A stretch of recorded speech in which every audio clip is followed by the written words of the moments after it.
Good afternoon and welcome to our webinar.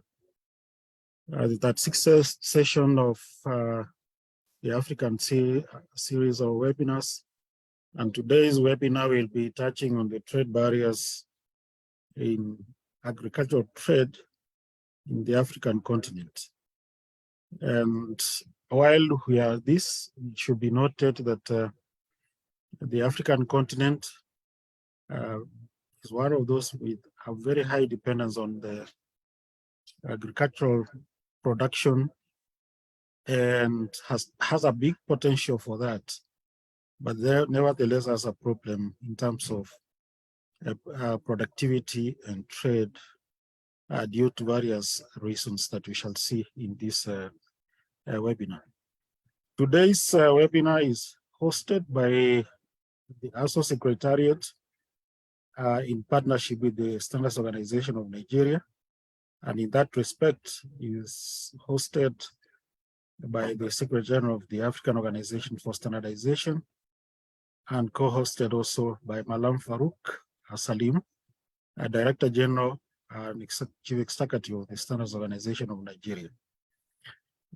This is our new arrangement that we have developed in terms of having the webinars being organized in partnership with the member states so that they are able to give us their experiences in the particular themes that we have selected in consultation with them.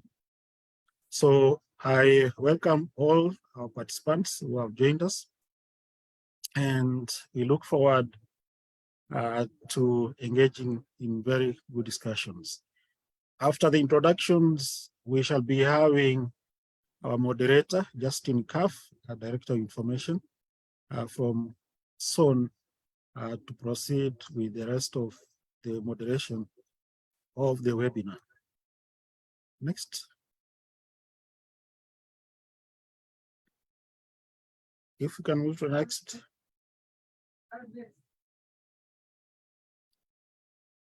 So to set the pace, it's important that we try to understand the landscape of agricultural trade in the continent. And when you look at it, you find that with the great potential that we have, you find that we still import a lot of foodstuffs into the continent. And this is one of those challenges that we need to really understand and tackle. So if you look at most of the African countries, you find that agriculture plays a big role in terms of the national economy. And in some African countries, the percentage of contribution to the gross domestic product is up to 35%, while it provides livelihoods of more than 50% of the population. And in actual fact, you find that most of the employment of up to 70% in the continent is provided through agriculture and food production. So then, why is this particular important sector of interest to us? Next. It's important in the sense that as the population is growing, we need to provide more food. As everybody knows, that people must eat to live. But we notice that currently, while we import about 35 billion worth of goods in the continent, this is projected to grow into 110 billion by the year 2025. Now, that's a big percentage. And given that the continent has 60%, sometimes 60 to 65% of the viable arable land in the world, it calls for interrogation as to why there is no interest in producing more. And in this respect, you'll find that the reasons affronted by a lot of studies is that there are barriers that prevent the trading in agricultural products in the continent.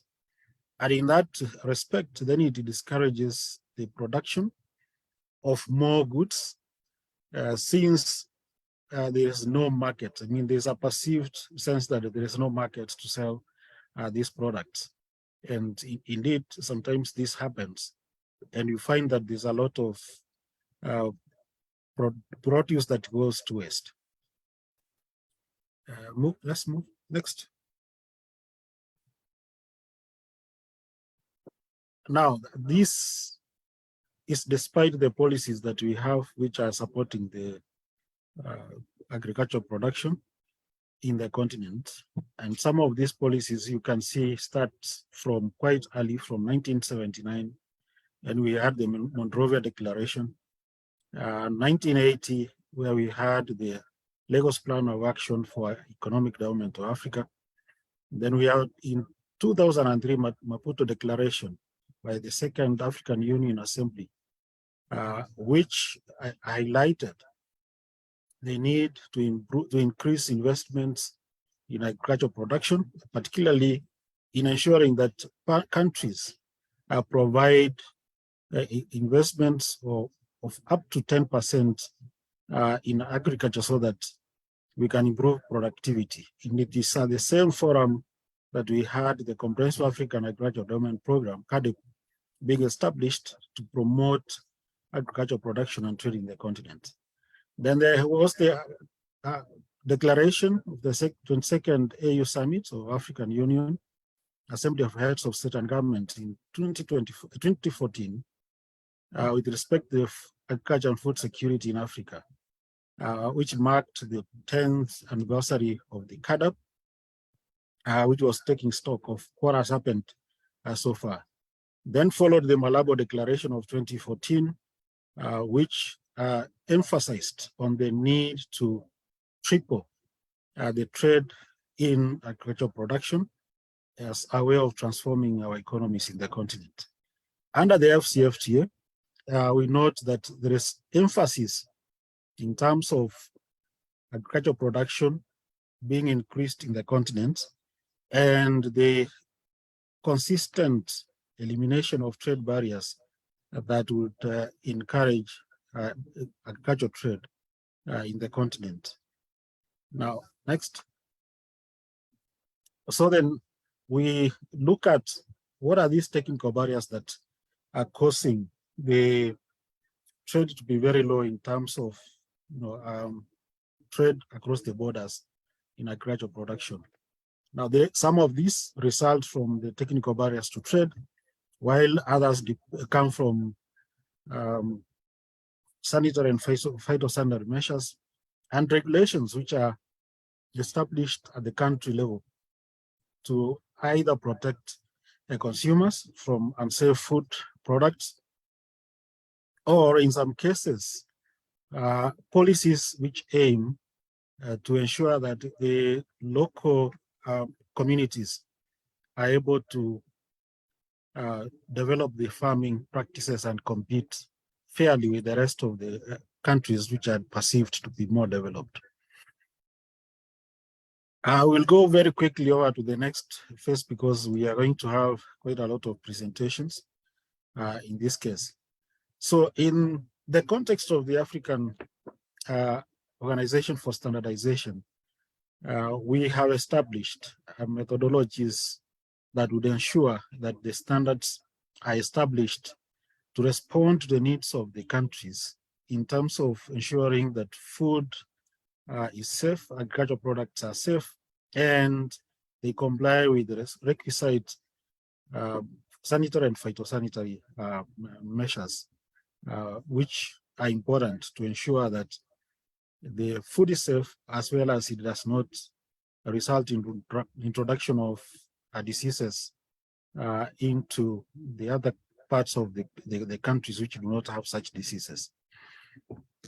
In that respect, we focused on harmonization of standards with the support of a number of partners, such as the African Development Bank, to harmonize a wide range of standards in the agricultural landscape, including those that deal with horticulture, fisheries and aquaculture, dairy products, and then we look at the various aspects, including the cocoa,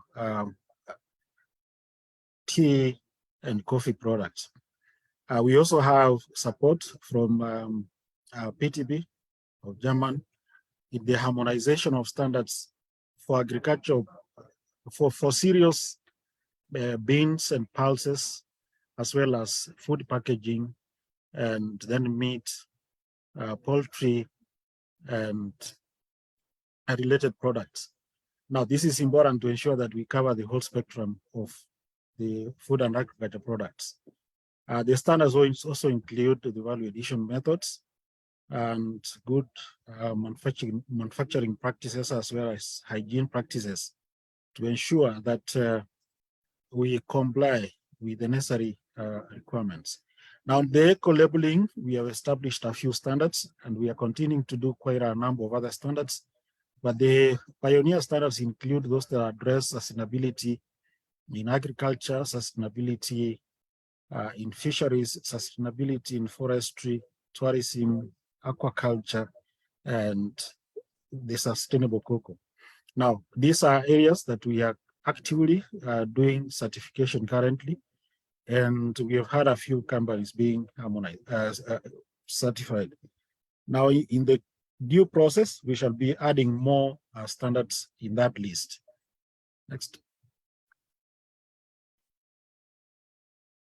So we take this opportunity to recognize the role of the Standards Organization of Nigeria as a statutory body that is developing standards and regulations in quality of products within the Federal Republic of Nigeria.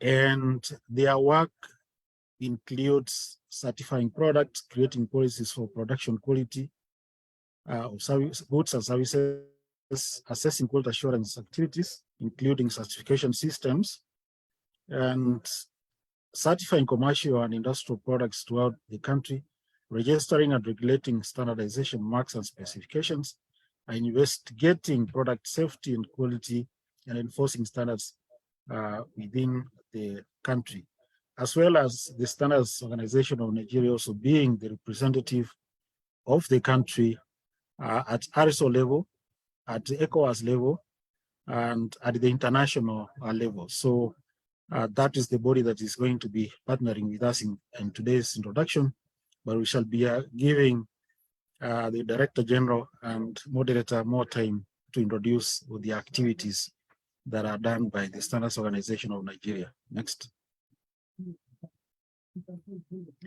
So objectives in this is basically to facilitate better understanding of agricultural trade in Africa, to facilitate better understanding and create awareness on the effects of trade barriers in agricultural trade in Africa. Now, this is important to understand that sometimes we have these barriers affecting neighboring countries, not far off countries, but affecting, for example, Nigeria having access to Cote d'Ivoire or Ghana, which are neighbors.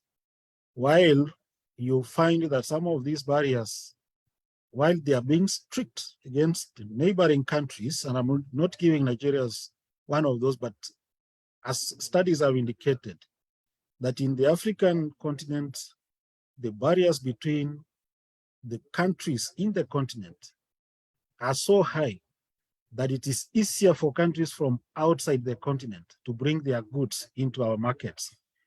And in that sense, you find that the barriers those countries face in accessing our markets is lower than what our neighboring countries face. And we need to be serious about this and ensure that we talk about it so that we are able to trade among ourselves.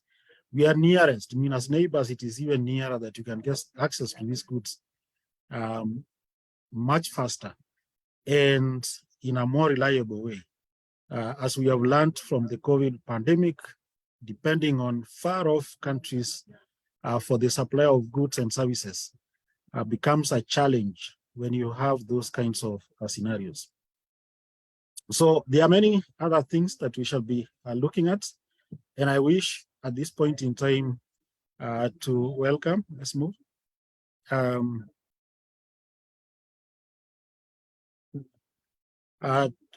welcome our co-host, Malam Farouk Salim, to give your opening remarks and introduce the webinar to our audience. I welcome you, sir, on board.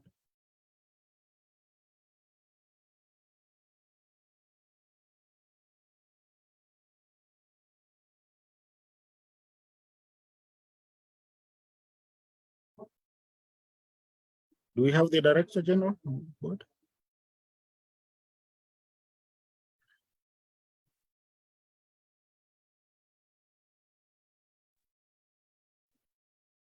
All right. Good afternoon.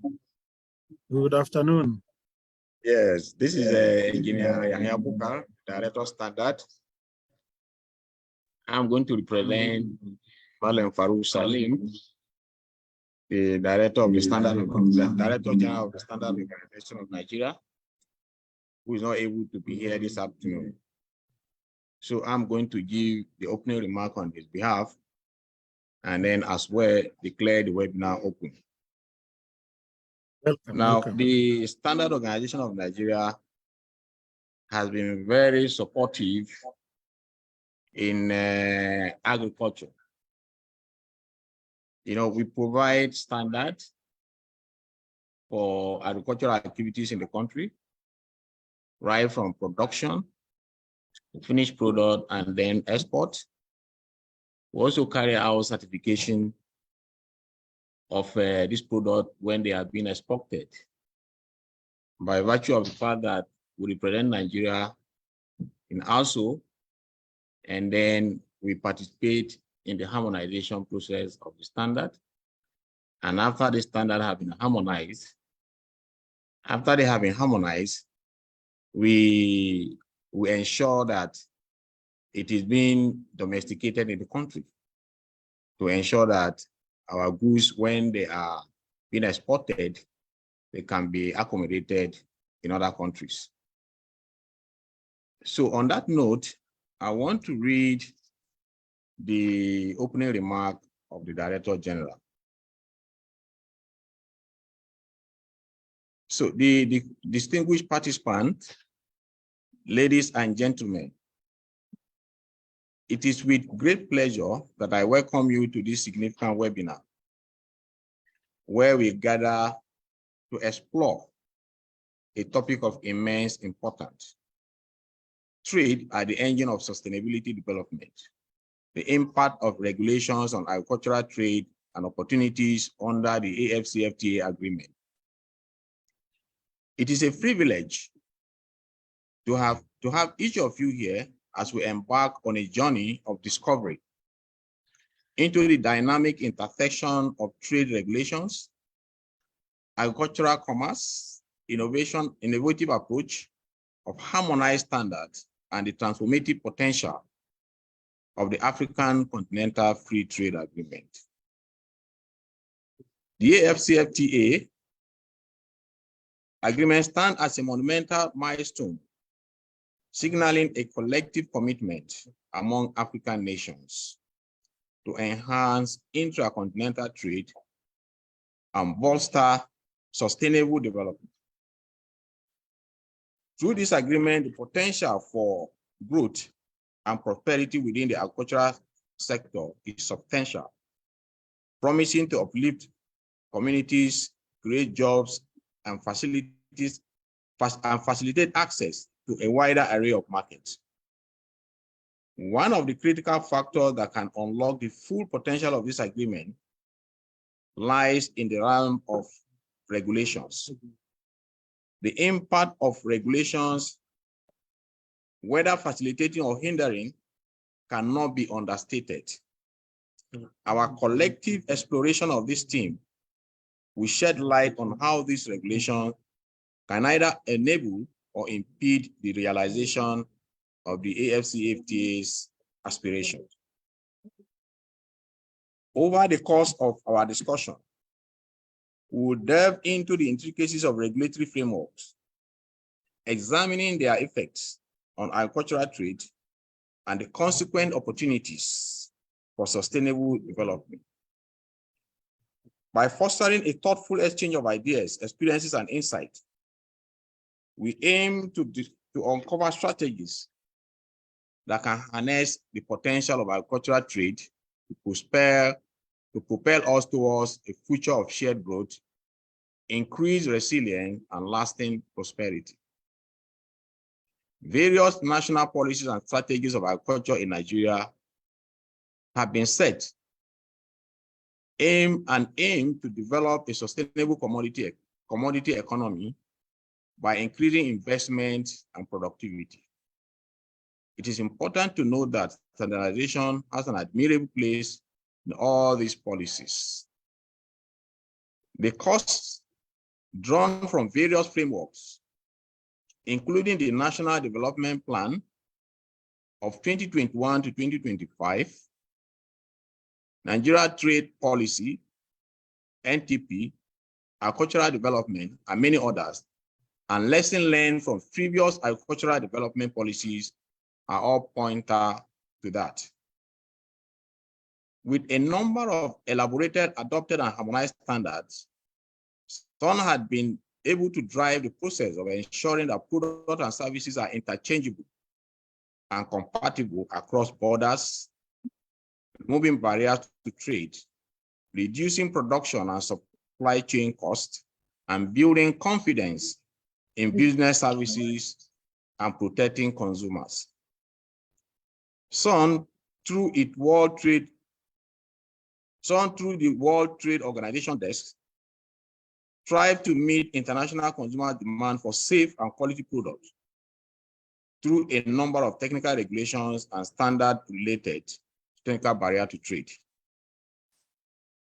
Today, we shine a spotlight on harmonized standards, a powerful tool that has the potential to reshape the landscape of agricultural trade within the AfCFTA framework.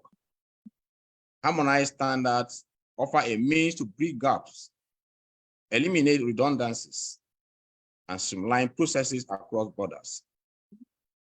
By establishing a common set of guidelines and benchmarks, we can foster an environment of trust, efficiency, and reliability, thereby enhancing the flow of agricultural products and opening the doors to new opportunities. As we deliberate on this intricate theme, we will delve into the manifold implications of regulations in agricultural trade. Together, we will explore how these standards and regulations can reduce trade barriers, facilitate market access, and catalyze the growth of agribusiness, both large and small. Through informed discussions and the sharing of diverse perspectives, we hope to unravel the potential pitfalls and the promises that standardization brings and examine how they align with the broader goals of sustainable development. I encourage each of you to engage actively, express your insights, and partake in robust dialogues that will pave the way for deeper understanding and innovative solutions.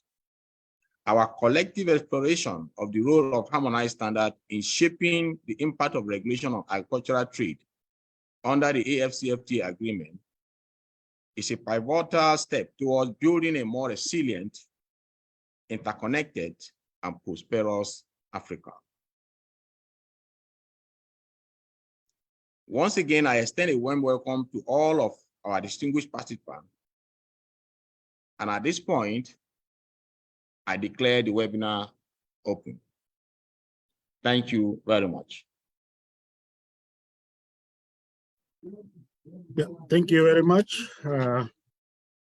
Umar, for the opening remarks delivered on behalf of the Director General.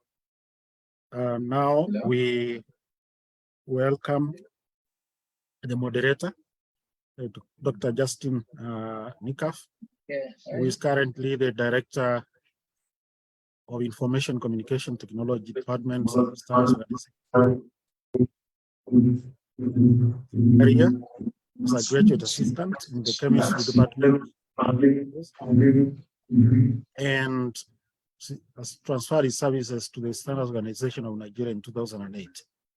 He's the author of several publications in international journals, including contribution of CRC Encyclopedia for polymeric materials, and is currently actively participating in several national technical committees as secretary and member. He has chaired the Technical Harmonization Committee of EcoSham. He also participated in several ISO technical committees, including Working Group 44 that reviewed the ISO IEC 17025, which deals with the laboratory accreditation, as well as ISO PC 305 for sustainable and seaward sanitation systems, and ISO PC 318, community scale resource-oriented sanitation and treatment systems. So he has held various positions in zones, starting with head laboratory services, training, regional coordinator, planning, research and statistics, technical and corporate affairs, and zone compliance. Is currently the Information and Communications Technology Department. Dr. Nikaf has a bachelor's degree in applied chemistry, first class from the University of Jos, 1987, and a doctorate in chemical engineering and industrial chemistry from the University of New South Wales, Penistone, Sydney, Australia, 1994. So he's a fellow of the Security Institute of Nigeria, FSI. Dr. Justin, welcome, and take over the moderation of the webinar as we move forward. Thank you very much. Thank you, Ruben. It's a pleasure to be assigned the responsibility. So you'll try and have the echo removed a bit or cancelled? Yes. Okay. It's my pleasure to be assigned the role of the moderator of this webinar. My task is pretty simple. I'm expected to introduce the panelists and ensure that they keep to the limited time, because we have 7 panelists that are going to make presentations, and at the end of each presentation there will be a question and answer session. Each panelist has a total number of 15 minutes within which he will make the presentation. So we'll subdivide that 15 minutes into the presentation, and then the question and answers should all be within those 15 minutes. We'll try as much as possible to keep to the time. And each panelist will be introduced, but because the CVs are very extensive because of the caliber of panelists that we have, I'm going to try to do an abridged version of a CV since we all have the soft copies. I'll basically highlight the topic that they are to present, their educational qualification, their current status, and then maybe their areas of specialization with respect to this particular issue, so that we can give them enough time to get to the business of the day, which is their presentation, and thereafter we can ask questions. So without wasting time, I think we'll go to the first. Let me just share the program.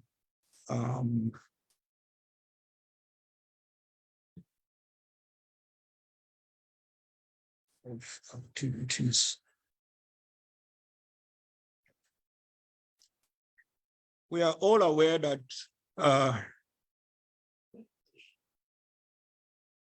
is showing. Yes.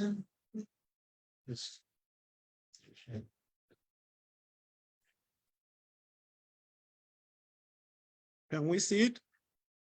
Not yet, Okay. Not yet from our end.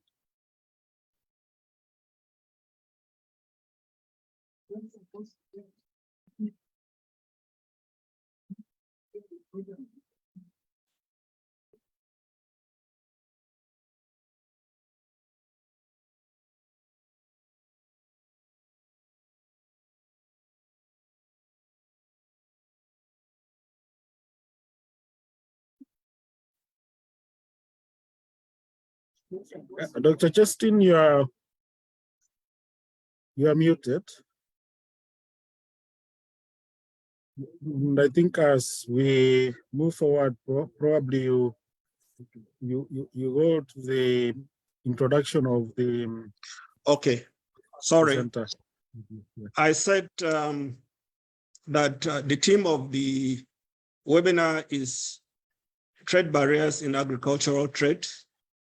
And we have 7 presenters that will be serving on our panel of discussions. And in accordance with our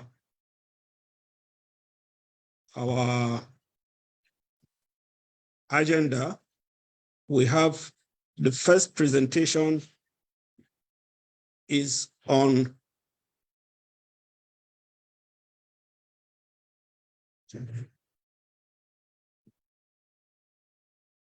the first presentation is on market opportunities for expanding agricultural trade in Africa in the context of the TBT Annex 6 of the AfCFTA Agreement. And the presenter for that is Mr. Charles Gachahi of the ASO. Mr. Gachahi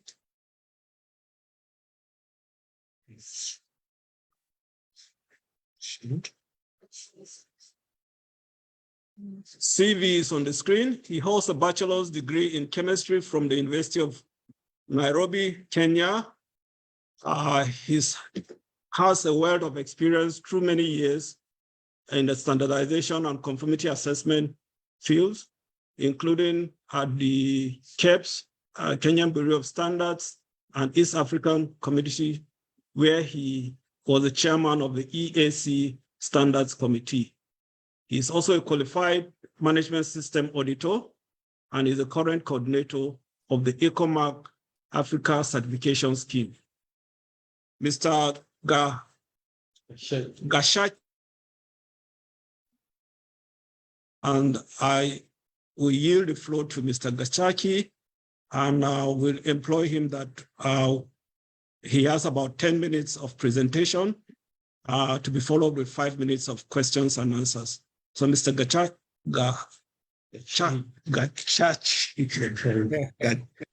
you have the floor, please.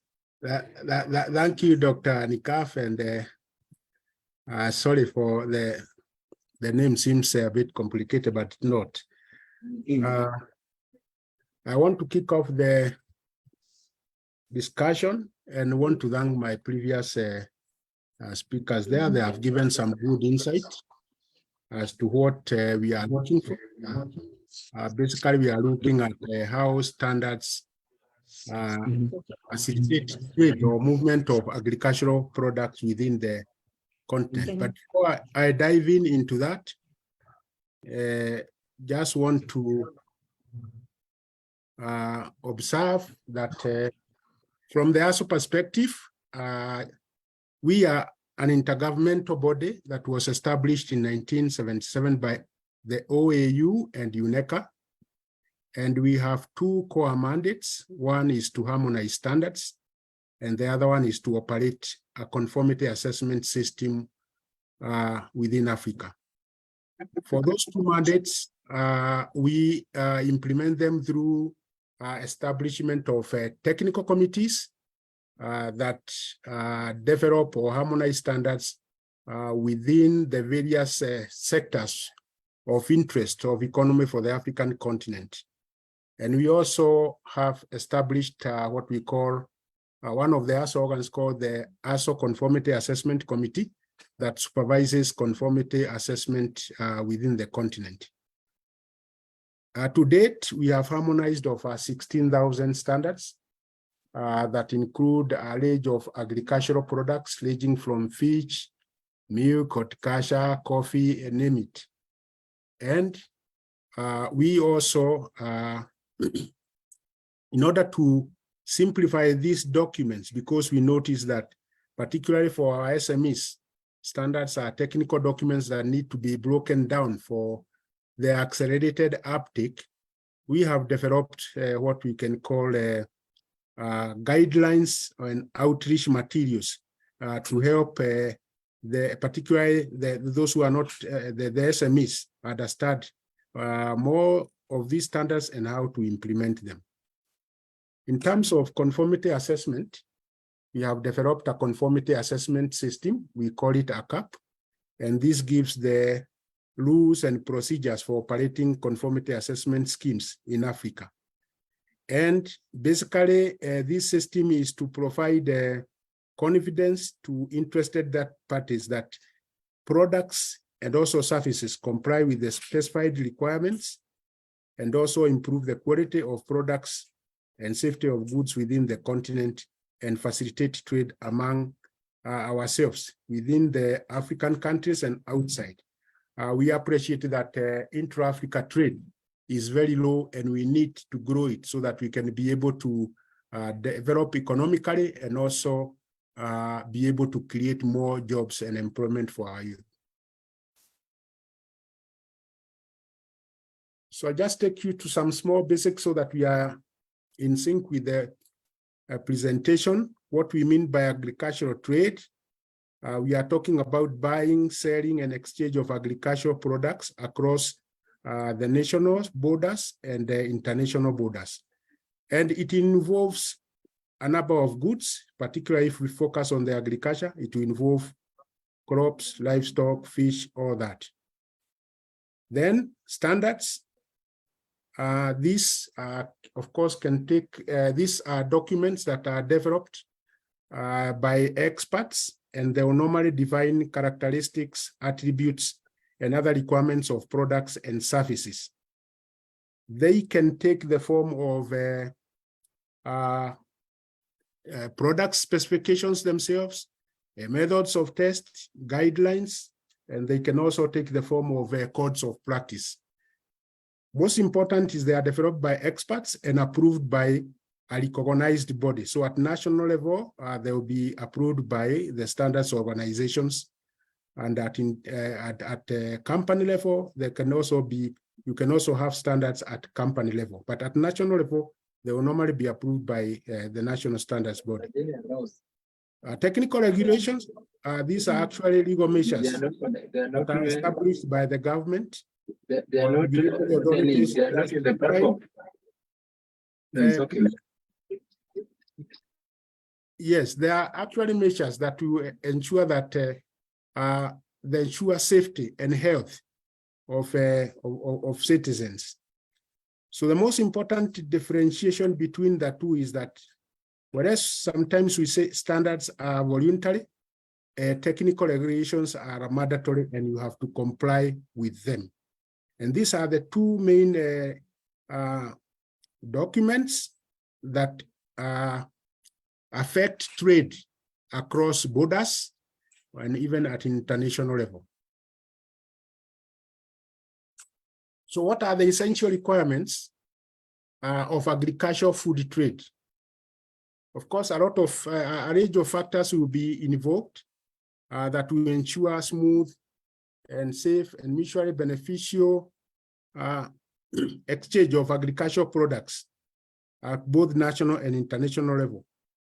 And these requirements need to be designed to promote food safety, protect the consumers, and support fair practices. So this is key. And these ones, they will include, and these, some of them had been highlighted earlier on. We have sanitary and phytosanitary measures, and these basically are regulations related to food safety, plant and animal health. So there are issues to do with plant and animal health, looking at issues of diseases and pests of agricultural products. So for this, there are requirements that you cannot just move products from one country to another unless they comply with this measure, so that you do not move diseases from one country to another.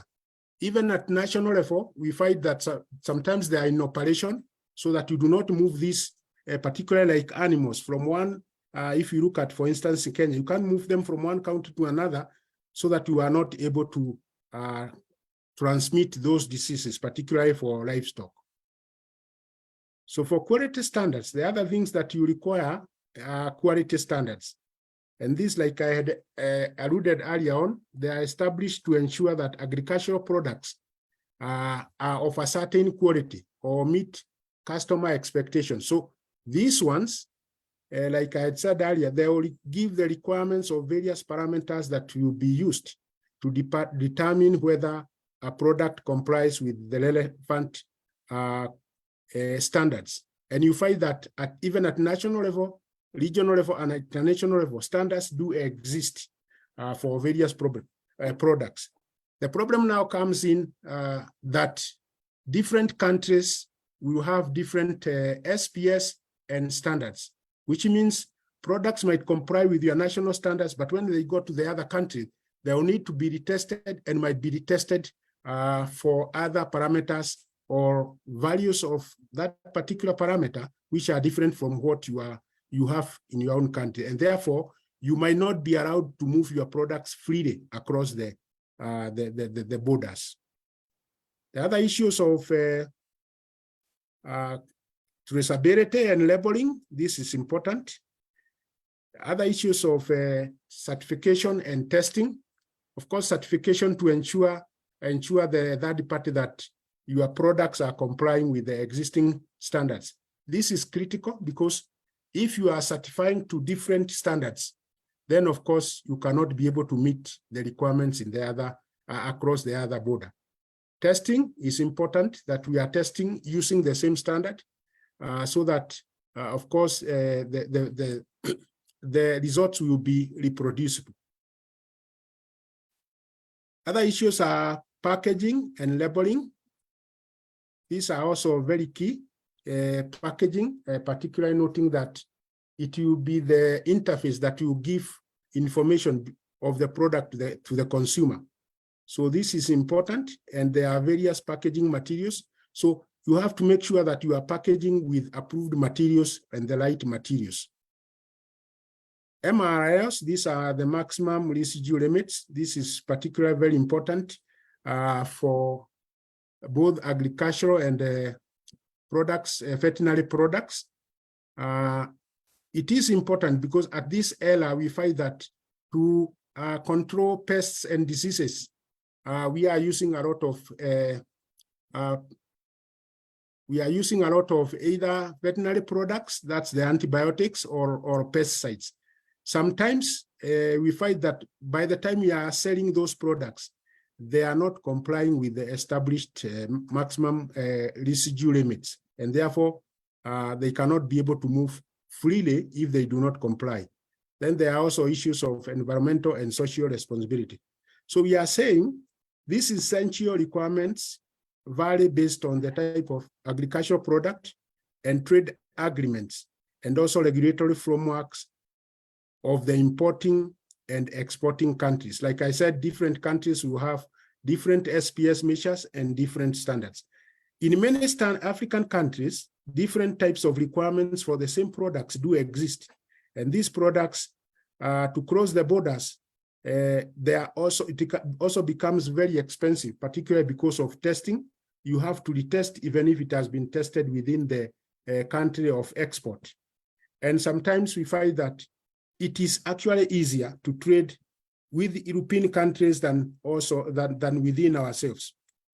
So these are some of the things that we need to address if we have to move products freely within our continent, that we have to have the same standards so that we are able to read from the same script or same document to ensure that we have one test certificate, one standard, and one test result. That way we can be able to move products freely across the continent. I'll just give an example here without mentioning from which regional economic community it comes from. But you find that particularly this is a standard for maize or corn. But you find that when it moves from one country or regional economic community to the other, it has different values for the requirements, particularly a very controversial parameter here on moisture. So you find it might range from 13 all the way to 15. So if one regional economic community says it is 15, it means one of 13.5 will not be able to move across the border. So this is just what you expect to see in some of the commodity standards that you are expecting. And the parameters will vary from one particular product to another. So this is just an example. But note that for these requirements, a different country or a regional economic community might have different values for the same parameters.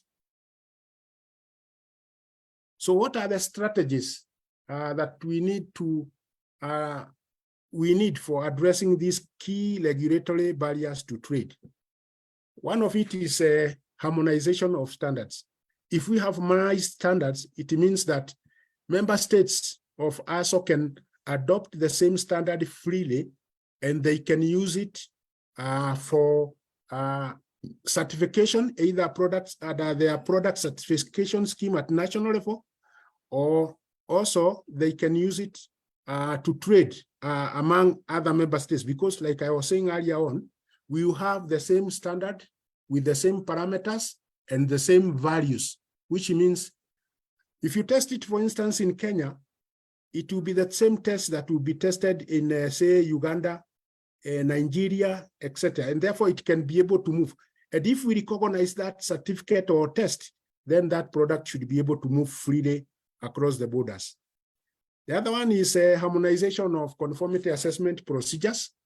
The conformity of assessment procedures, of course, you know, issues to do with certification, testing, inspection, verification, all those.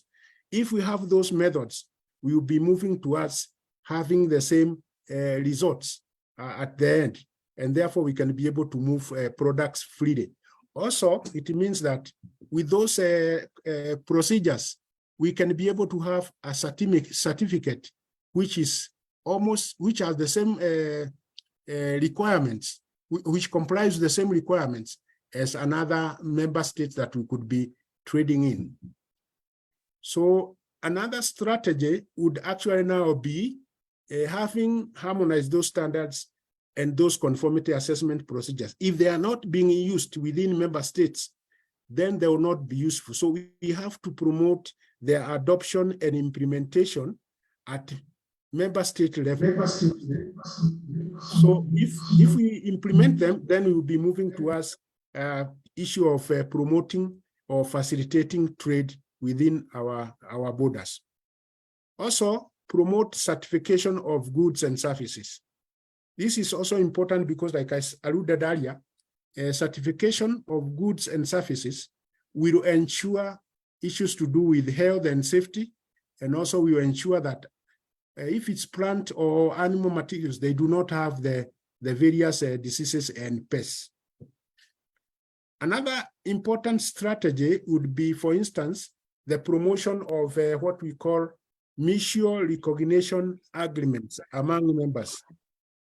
Here, we have members agreeing to certain products that they are going to trade on, the various standards that they are going to base their tests and certification on, and then also they are going to agree methods of test they are going to use. And there is an initiative that is already going on currently that it involves countries like, yes? I would like to remind you that we're running out of time. So if you could just round up quickly. Okay, thank you. So then creating awareness of the available standards, strengthening the capacity of conformity assessment bodies within member states so that to ensure the certification and testing, promote dual markings in member states. This is particularly where we have products that have been, the standards that have been adopted in member states. They can use their product certification marks together with the ASO mark to promote a free movement of goods within the country. And then also promote good agricultural and animal production practices. So I want to stop there and welcome any question that may arise. Thank you very much for your listening. Thank you so much. Thank you so much, Mr. Charles. That was a good presentation. Mr. Charles took us through the market opportunities for expanding agricultural trade in Africa, particularly in the context of the TBT Annex 6 of the AfCFTA Agreement, and talked about harmonizing African standards and the importance of conformity assessment as the key strategies to ensure that we reduce these technical barriers to trade for agricultural products. His presentation highlighted to us what technical regulations are, standards are, and the importance of technical regulations, essentially for the safeguarding of the environment and human beings, and the role of SPS and standards as either technical barriers to trade. And he gave up the strategies that he thinks would help us either completely eliminate these trade barriers or reduce them to the barest minimum. Part of the strategies he mentioned was the harmonization of standards, the harmonization of conformity assessments, and all of that. We are most pleased with the presentation. However, we have a couple of questions that we think Mr. Charles would help us address so that we have a complete understanding of this issue. Our first question is that what are the major regulatory barriers to trade for agricultural and agro-industrial products in Africa?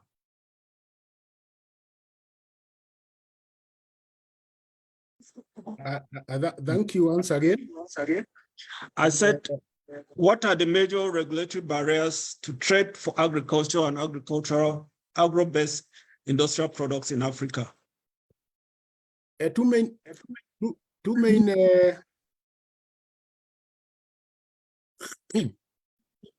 this actually would include what you might call the non-tariff barriers, where we are looking at issues to do with the SPS, the sanitary and phytosanitary measures, and technical barriers to, and then also the quality standards. But of course, there are others which would include like tariffs, maybe high tariffs across of imported and exported products, which would make some of those products produced in locally less competitive. If we have, for instance, they might encourage more importation that growing from within the member states. So SPS and quality standards will be two major issues that need to be addressed. Thank you so much, Mr. Charles.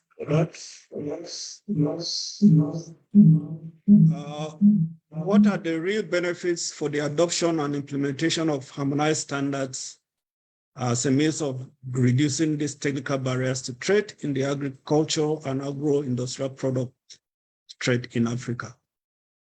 The main benefits would be a reduction in repetitive maybe testing.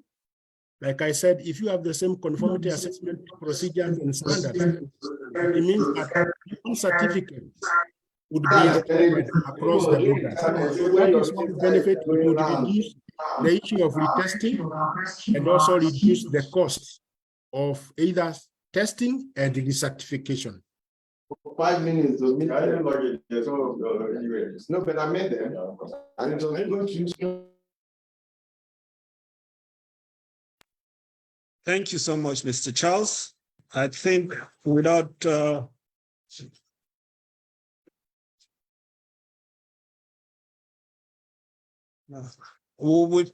some other participants will be sending their questions via chat so that as much as possible, If a question is directed at you and you can respond, would appreciate if you respond to those questions. So be on the lookout for your chat questions. Our next presentation is by the panelists from the Federal Ministry of Agriculture and Rural Development, who will be talking on accelerating trading amongst countries under the African Continental Free Trade Area, the role of effective government agricultural trade policies, and the corresponding gains from implementing national and harmonized agricultural standards, the Nigerian experience. And to take us through that is Dr. Nurullah Muhammad Abubakar, who is currently the head of Division Quality Assurance and Standards, Veterinary and Pest Control Services, Federal Ministry of Agriculture and Rural Development of Nigeria. Mr. Dr. Abubakar.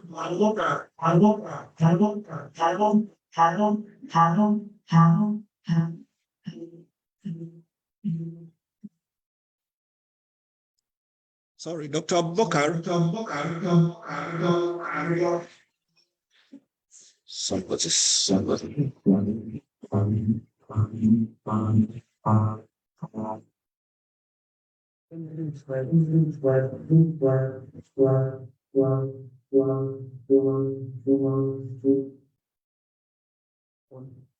This is CV.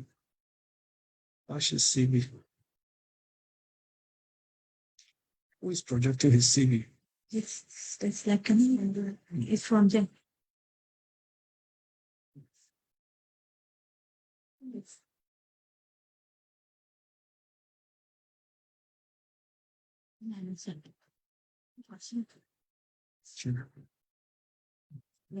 Okay.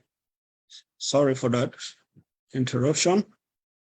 I was introducing our next speaker, our next panelist, who is going to talk on accelerating trading among countries under the AfCFTA, the role of effective government agricultural trade policies and the corresponding gains from implementing national and harmonized agricultural standards, the Nigerian experience. Dr. Nurullah Muhammad Abubakar is going to be our panelist for this session, and he's currently the head of Division Quality Assurance and Standards, Veterinary and Pest Control Services in the Federal Ministry of Agriculture and Rural Development. He was, before then, the Director, Chief Veterinary Officer of the Veterinary Council of Nigeria, and acting registrar / CEO of that same council.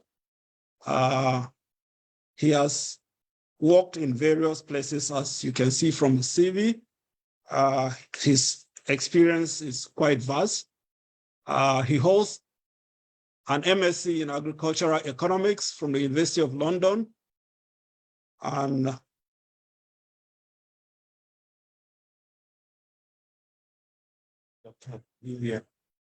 Doctor of Veterinary Medicine from Ahmadu Bello University, Zaria. May I yield the floor to Dr. Abubakar to make his presentation. Sir, you have about 10 minutes, and to be followed with 5 minutes questions and answers. So the floor is yielded to you. Thank you very much. And they are all welcome.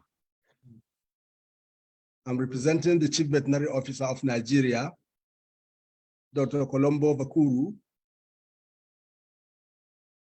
to present the paper to this webinar on the role of effective governance and agricultural trade policies and corresponding gains from implementation of national and harmonized agricultural standards, the Nigerian experience.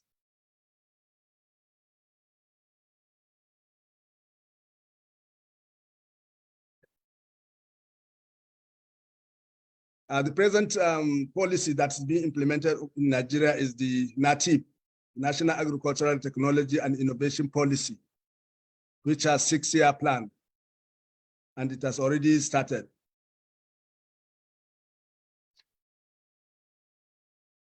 Over the years from 2012 to date, we have the Agricultural Transformation Agenda, which ran from 2012 to 2015, the Agricultural Promotion Policy, APP, from 2016 to 2020.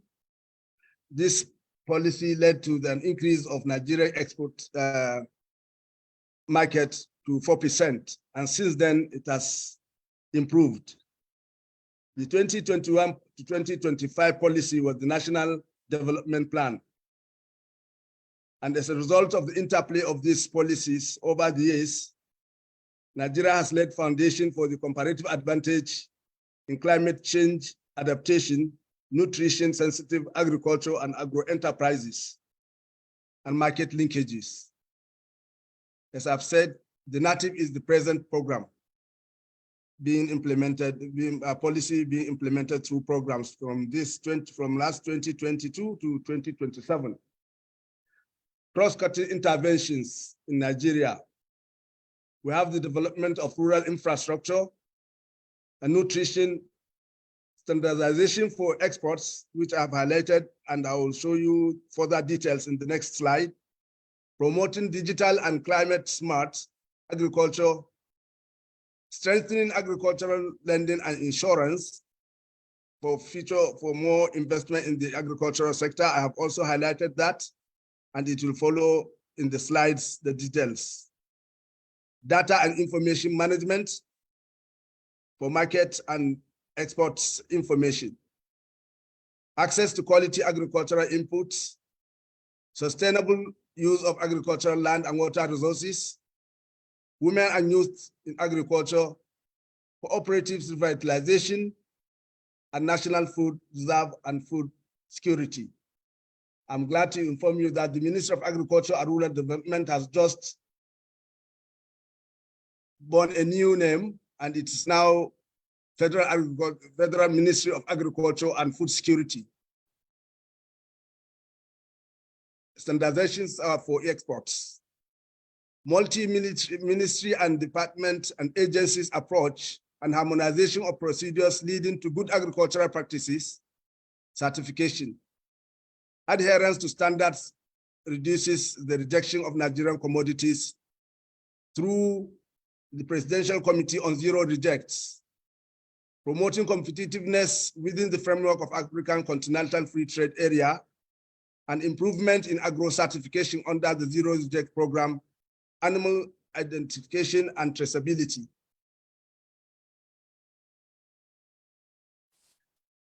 I have left standardization.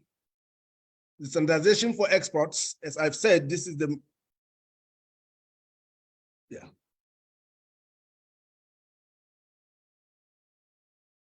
The second aspect that I've highlighted earlier on is on investment and insurance, promoting investment in the agricultural sector and insurance, without which the agricultural sector cannot perform very well.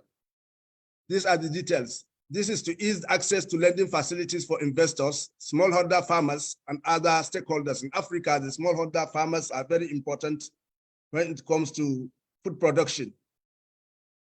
The recapitalization and reorganization of the Bank of Agriculture in Nigeria is being prioritized for effective lending platforms.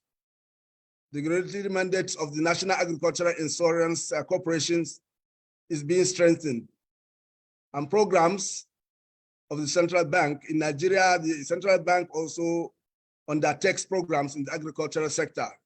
This is how important agriculture is being taken by the Nigerian government.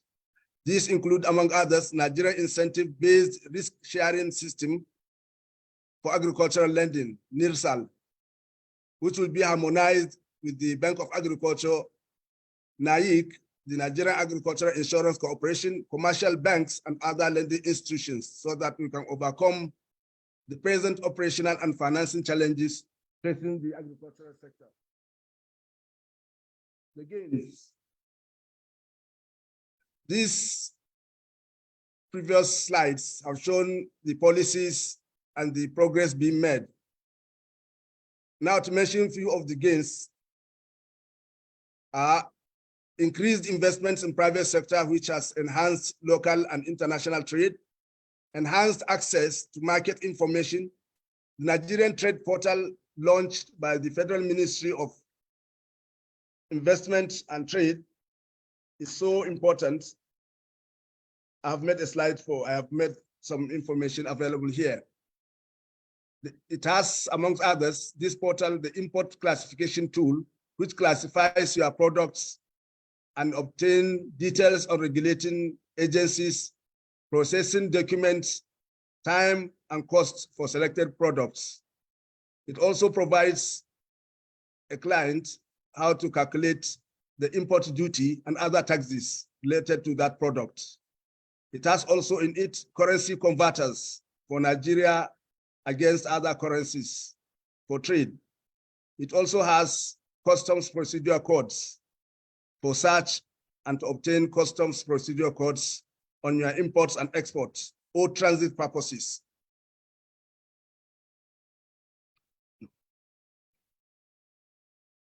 Interministerial working groups established to address challenges on agricultural businesses.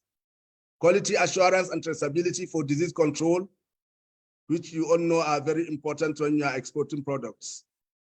Formulated policy on quality control and standardization on crops, livestock, fisheries, and apiculture. Policy to improve market infrastructure and traceability. And creation of export market support teams to provide guidance and support to Nigerian exporters. For example, the China, US, and EU, and the United Kingdom. Gains from implementing national and harmonized agricultural standards, specifically in animals and animal products. Improved disease prevention and control through increased surveillance and national vaccination programs. Enhanced collaboration with relevant stakeholders, National Agricultural Quarantine Services, National Center for Disease Control, the Standards Organization of Nigeria, and NAFDAC for drugs and food, security agencies, and so on and so forth. EU third country listing for honey export to international markets is ongoing. Routine inspections of facilities used for processing of animals and animal products for import or export of hatcheries, livestock, and companion animals. Control of transboundary animal pests, reviewed Animal Disease Control Act, and developed National Animal Health Policy and other new regulations, for example, the Aquatic Animal Health Policy that will be launched tomorrow. Thank you very much.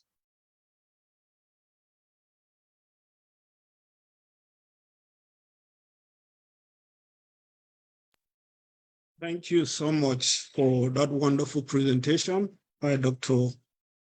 Abubakar.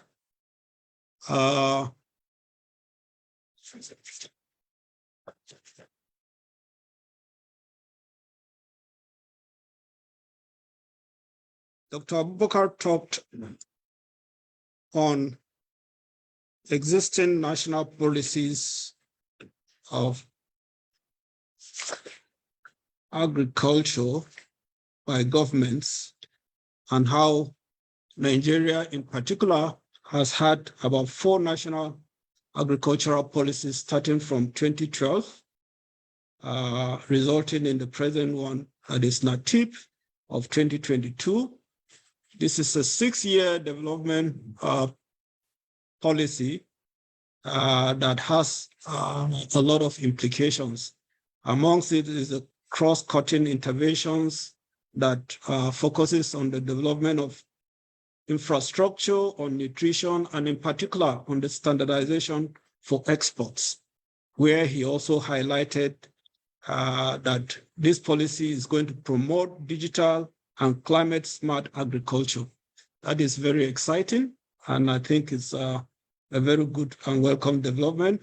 He also highlighted the fact that the ministry's name has been changed to Federal Ministry of Agriculture and Food Security, which is a good development for us. He highlighted the importance of standardization of exports so that at least at the very minimum, it will reduce the level of rejects of our exports when we try to export them to other countries. He talked of the multi-MDA approach procedures that would eventually lead to good agricultural practices, resulting in the certification of these products and therefore their ease of trade. He highlighted the gains for implementing these national harmonized agri standards in animals and animal products. That was a very, very thorough and detailed presentation.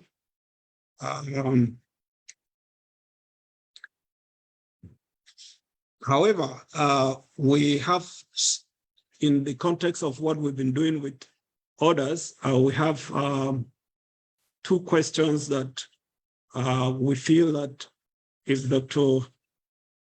Abokar answers, they'll shed further lights on the topic that he just discussed with us. For instance, how does the government trade policies affect trade, especially agricultural trade? And we want you to give an example of a particular trade policy here in Nigeria that has affected agricultural trade. I was listening through your presentation. You mentioned something about the EU, EU honey something. Perhaps if you can shed some more light on that. And then what are the prospects of agricultural trade under the African Continental Free Trade Area, given the high demand for agricultural products due to the high population, and what are the challenges that we should anticipate in trying to meet up this challenge, in trying to meet up this high demand? Thank you. Thank you very much, Moderator.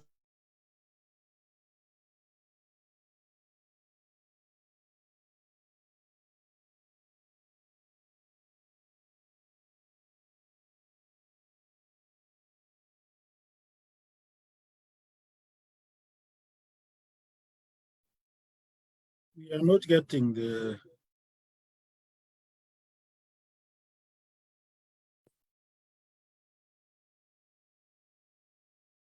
It's muted. You're muted. Huh?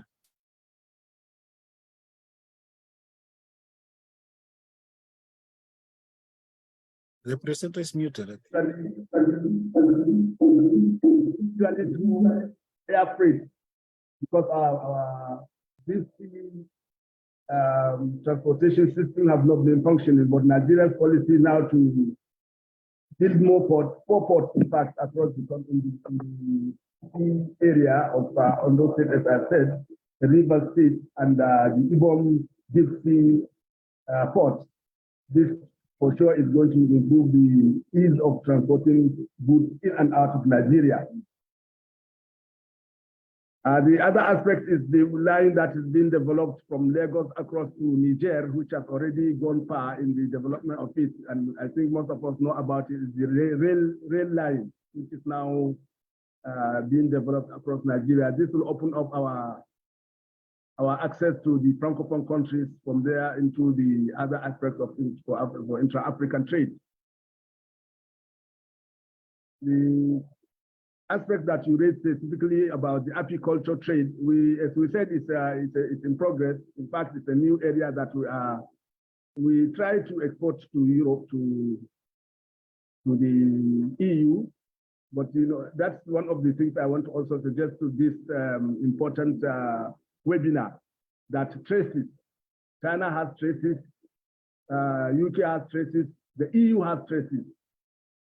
trade control and export system. I've not had anything. I've not, of course, we are trying to close ranks with Stone, but I think it's important if we are going to succeed. If we are going to succeed in the intra-trade, Africa intra-trade, we have to look at these traces. Like I said, China has it, United Kingdom has it, and everybody uses it. Like from what I have, it's about over 55,000 people on it across the world. And even us here in Nigeria, whenever we are going to assist, whenever, you know, we are the inquiry point for export on animal and animal byproducts. So we also use that traces. We need to develop it for Africa in the same manner.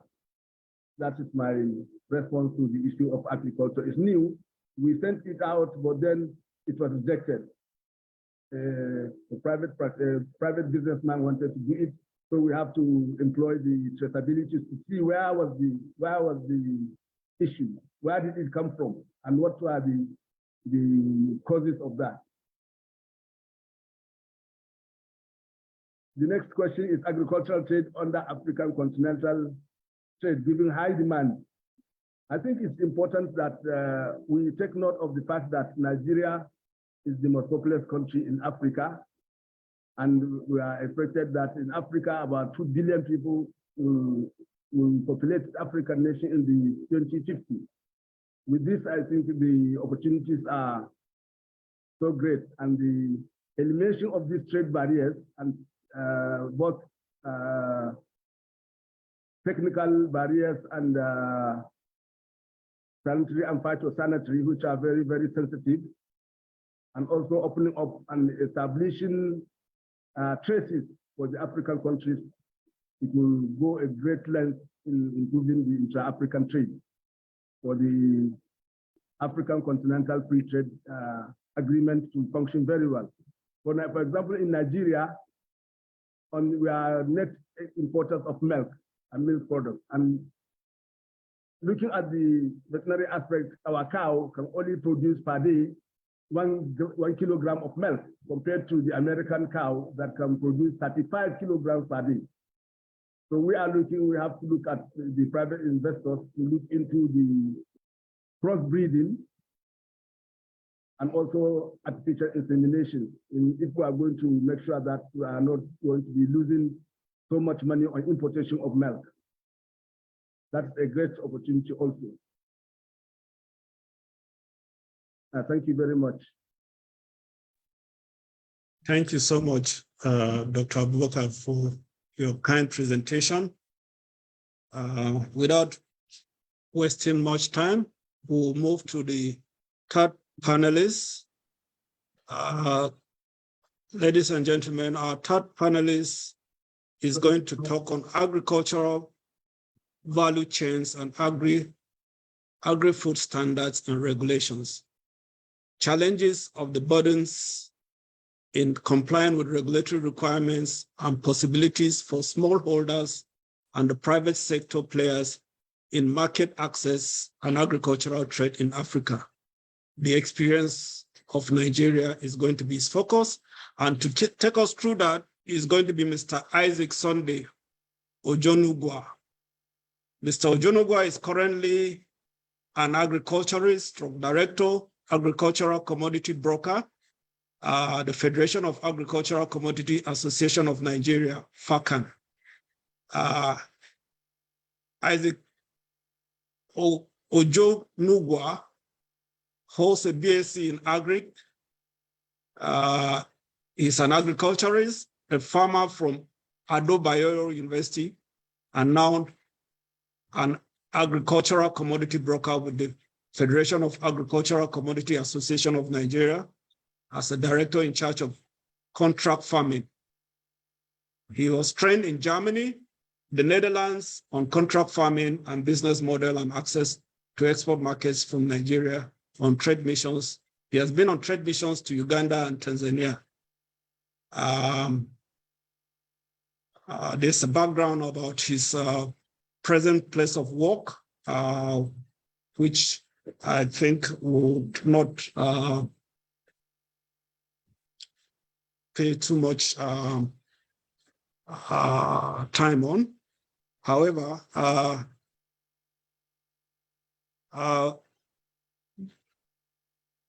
Isaac has been representing FACAN and on AfCFTA Agreement as an umbrella body linking smallholder farmers to both local and international off-takers. May I invite Mr. Sunday Ojanugwa FACAN to please make his presentation. You have about 10 minutes. After which we'll engage you for a further 5 minutes of questions. You have the floor now, Mr. Ojanugo. Thank you so much, Doctor. The moderator, Isaac Ojanugo, is representing Dr. Victor Eyama, National President of Federation of Agricultural Commodity Associations of Nigeria, in other words called FACAN. FACAN has over 65 commodity associations in Nigeria as an umbrella. And what we do here is to make sure that we link smallholder farmers to major off-takers and international off-takers as well.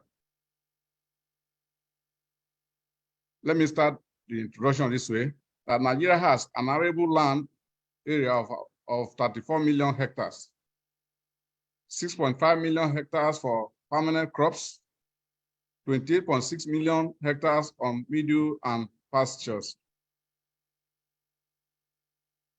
Agriculture accounts for about 23% of Nigeria's GDP.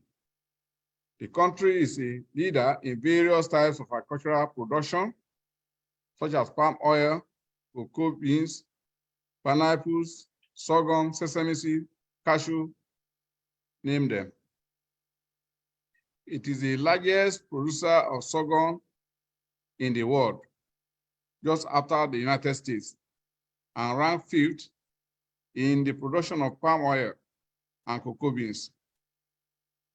Nigeria is also a large global exporter of this sector.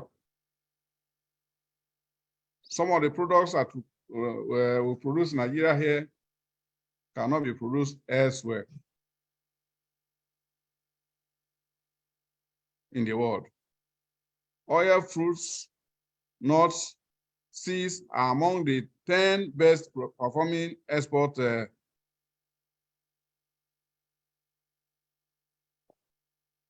commodities in Nigeria. We try to look at this point from the angle of value chain, that FACAN has membership that cut across production, processing, marketing, and even transportation. So most of our members operate in such a way that there's a synergy, a linkage between them. They know who are the genuine farmers. They know who are the producers, processors of those produce, and even the people that are going to market and export outside. So some of the challenges that we want to look at here is agricultural values chains and agri-food standards and regulation as it may affect AfCFTA agreement. From our perspective, challenges are viewed under the following headings. 1, production. Lack of extension services to smallholder farmers, e.g., wrong application of pesticides these days. Climate change may reduce increased production, like food, which may discourage next year farming activities on a particular crop. For instance, if a farmer produces cassava this year and is not able to sell to recoup his cost of investment, he will be discouraged from producing next year. But we are trying to see that farmers have enough, that they are not at the mercy of the middlemen.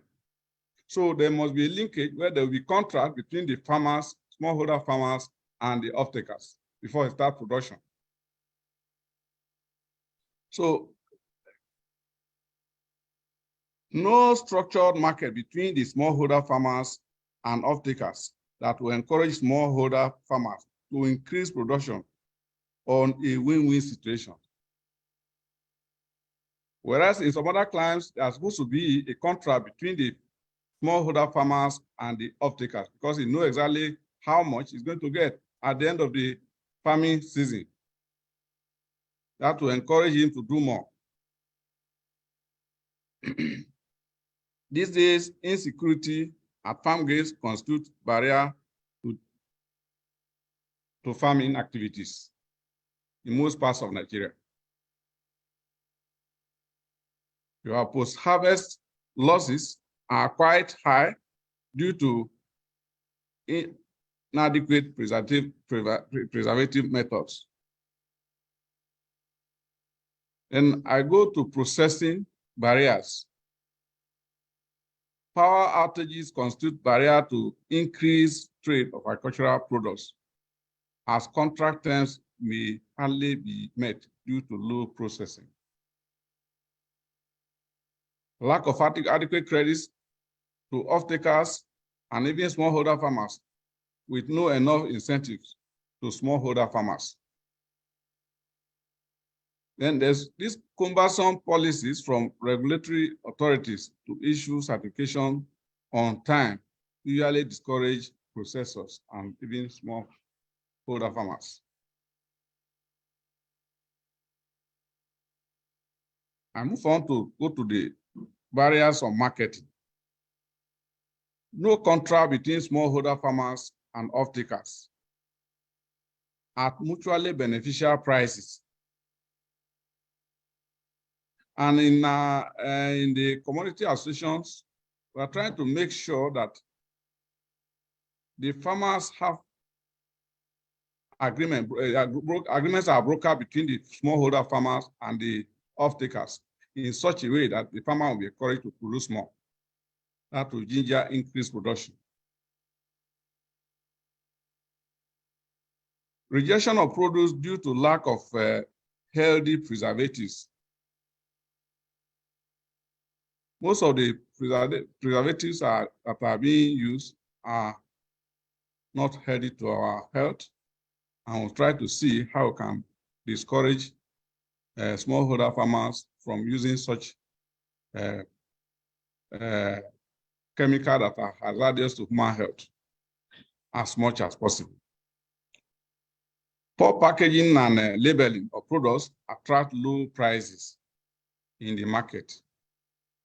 And so most of the people that are processing are normally encouraged to go for good quality packaging and labeling through members of the association. And we have lack of certification of products for export markets. The cost of certification is expensive. And because of that, no individual smallholder farmers can afford the cost of certification. Also, the processors cannot afford if there's no assistance from government. And FACA is in the best position to select those commodities that have export potential that can be assisted. One, last year, cashew was assisted in Global Gap and even organic certification as well by Export Promotion Council. Then non-compliance to standard regulations as a result of paucity of fund. Fund is always scarce, and we'll try to do as much as possible to project credible stakeholders that can source for fund and be able to repay as and when due.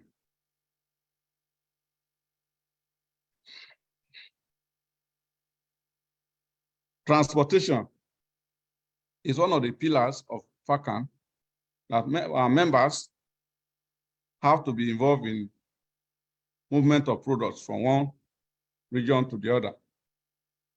Poor handling in transit is usually a challenge too. Imagine a farmer moving tomato from Kano down to Lagos. And if it is not well handled, discover that it's going to incur some losses, which we are trying to discourage, to make sure that they package them well and transport them in good vehicles, that they'll not get bad before they get to their destination. Then we have high cost of land, water, and air transportation these days. The costs are so enormous, and we need to see how those issues will be resolved. Then few specialized vehicles, trains, ships, and airplanes that can go to other African countries. Some other countries like Uganda, if not now, they just started the airline. It's difficult to move goods from Nigeria to Uganda. I just want to stop here because my time is over. Thank you.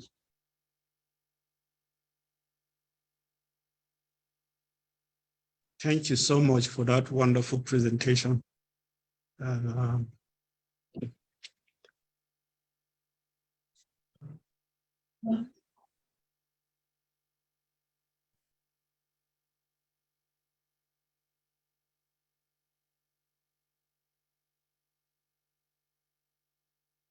Mr. Sunday took us through the agricultural value chain and agri standards and regulations, focusing on the challenges faced by small holders and the private sector players. He gave us some statistics of the agricultural production of Nigeria and how it contributes to our GDP.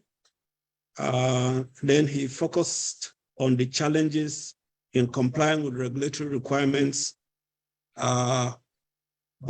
faced by agricultural players, particularly the small, what we call the small holders in the private sector. He identified the challenges to be in four different areas, starting with the production, the processing, the marketing, and the transportation of these products, where he highlighted various challenges with production, for instance, the lack of extension services to small farmers, the challenges of climate change, insecurity are some of the challenges that is making it difficult for them to be able to practice agriculture effectively.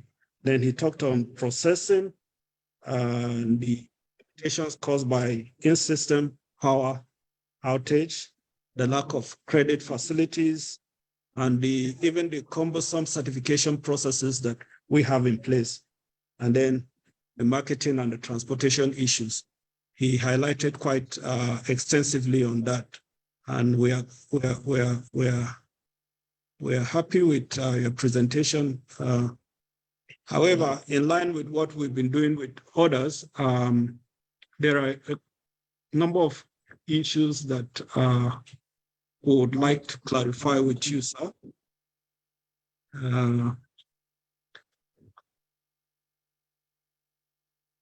What is the role of smallholders and the private sector in agricultural value chain in Africa in particular?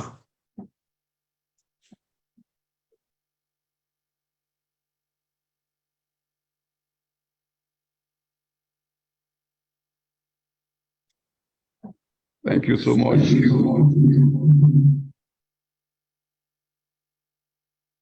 The moderator. The 75% of people producing food in Nigeria are smallholder farmers. And most of the large-scale farmers are not producing enough for food security and for export. So what we do is to encourage smallholder in such a way that they'll be able to produce more, because the size of the land that they use, they are scattered all over, and they are the ones feeding the country populace.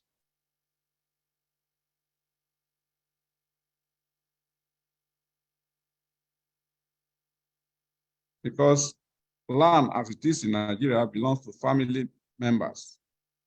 No single individual has right to take hundreds to thousands of hectares to himself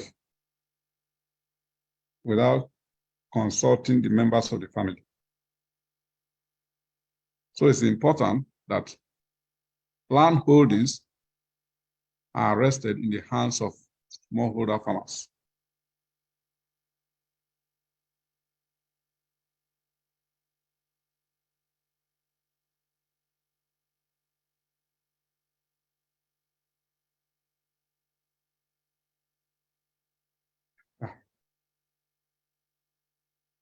Thank you so much, Mr. Sunday. The last question that we would like you to shed light on is what are the challenges and burdens that the smallholders and the private sector have in their efforts to comply with agri-food standards and regulations? And what do you think is the way forward? What can be the solution to that? Thank you so much, Doctor. The way forward is to make sure that smallholder farmers are encouraged to form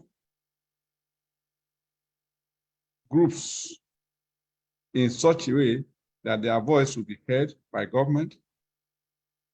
Groups that ordinarily, when they go to finance houses, they will be honored instead of going there individually. And that's why, in the wisdom of government of Nigeria, community associations are being formed to make sure that they have a voice that government can listen to. Because the task of producing food cannot be left in the hands of smallholders alone, but they must enjoy support from government in terms of finance, in terms of education, and so on and so forth. Thank you so much, Mr. Sunday. We'll move to the next presenter. We have a request by Mr. Michael that has another meeting pending. He was supposed to be the sixth panelist, but we'll have to move him forward if that is okay with all of us, so that he'll be able to meet his obligations. He would be speaking on catalyzing resilient and sustainable food value chain development in Africa through green value chain approach and implementation of sustainability standards and certification schemes for improved agricultural production and trade, the benefits and challenges of global voluntary sustainability standards as seals of approval. This is to be done by Michael Orangi Onchabo, the Director of Food and Land Use, FOLU, and Coalition Kenya. Mr. Michael Orang Chabo is the Director of Food and Land Use, FULO, Coalition Kenya. Here he provides the overall leadership, develop and deliver on fuller Kenya strategy, programs, frameworks, fundraising, project delivery, building, and managing partnerships and communication. He provides the strategic direction on approaches and best practices related to food systems transformation in Kenya by operationalizing and delivering on 4 critical transitions, which are reproductive and regenerative agriculture, protecting and restoring nature, reducing food loss and waste, and healthy diets. He serves as a bridge between the Kenya Country Platform, Fulu Partners, and the Fulu Global Secretariat. He has a master's degree in soil science and a Bachelor of Science degree in agriculture. I'll yield the floor to Mr. Michael Orang. I hope I've not been very good with Kenyan names, but please pardon me. Orangi, you have about 10 minutes of your presentation to be followed with a 5 minutes question session. Thank you. You have the floor now.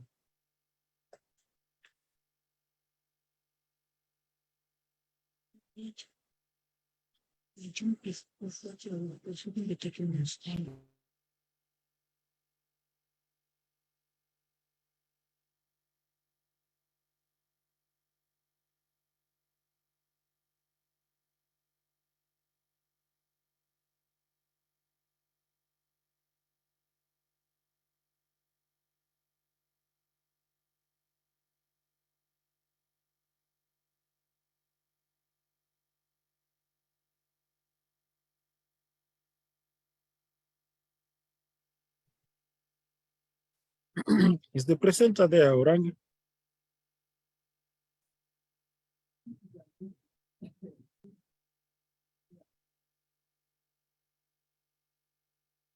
So we propose we move to the next presenter so that we can preserve time.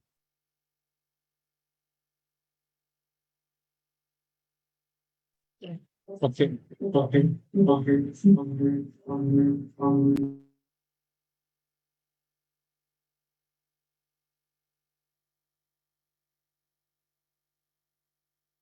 Mr. Michael,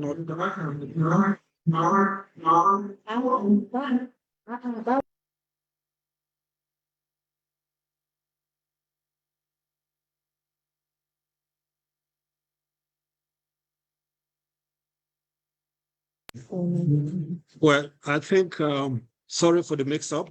Our next presenter is going to talk on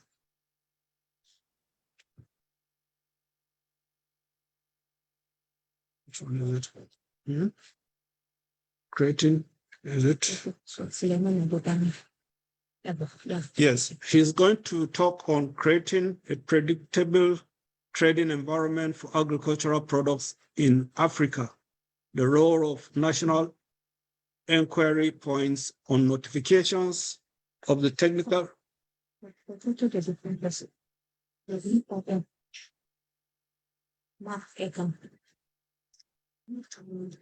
What you said is. So they change it. Okay. The next person. We seem to be having a mix-up about the order of presentation, but based on the profile I've seen, I think our next presenter is going to Mr. Mark Egban, who is going to talk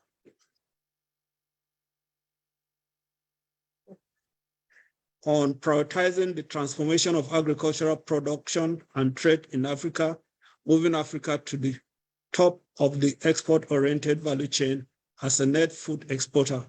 The AfDB Feed Africa Initiative and Policy Dialogue to address trade barriers. Mr. Mark Egban is a principal agricultural economist,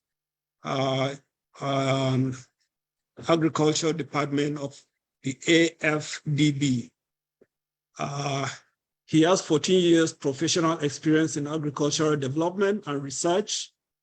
As you can see from his CV, because we are running short of time, sorry, Mr. Mark, very impressive CVs, but you have a background in mathematics and economics and a master's of philosophy in agricultural economics.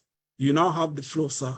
for about 10 minutes, your presentation to be followed with 5 minutes discussion. Thank you.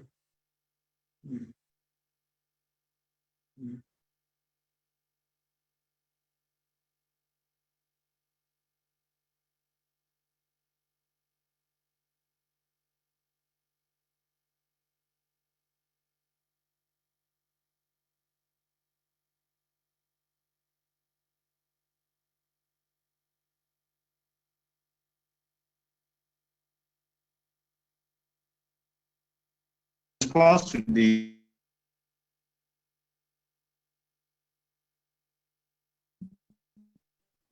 continent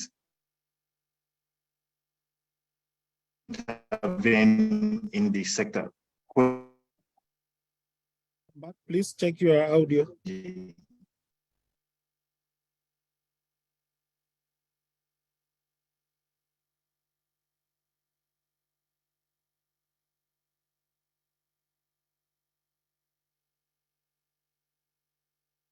Mike, you have the floor, please.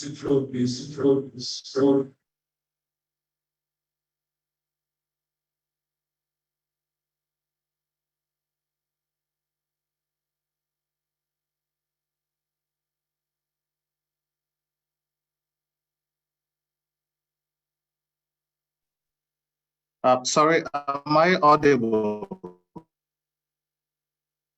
Yes. Mark.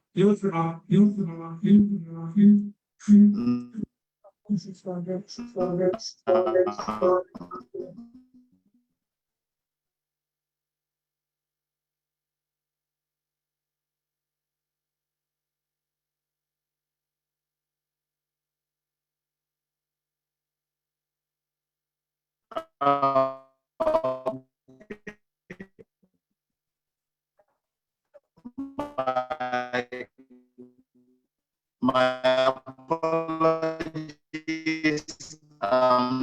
Dialing in from my village. I had to come back from my leave to be able to participate.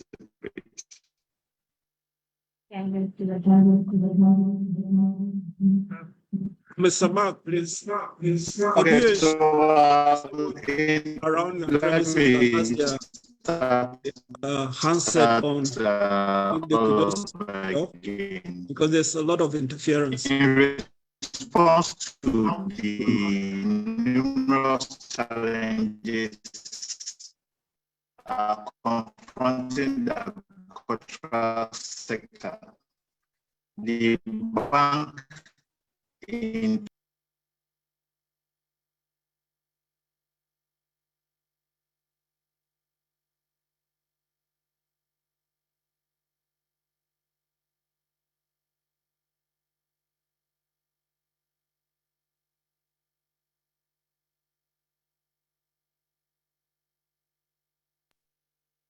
It appears we have a network issue.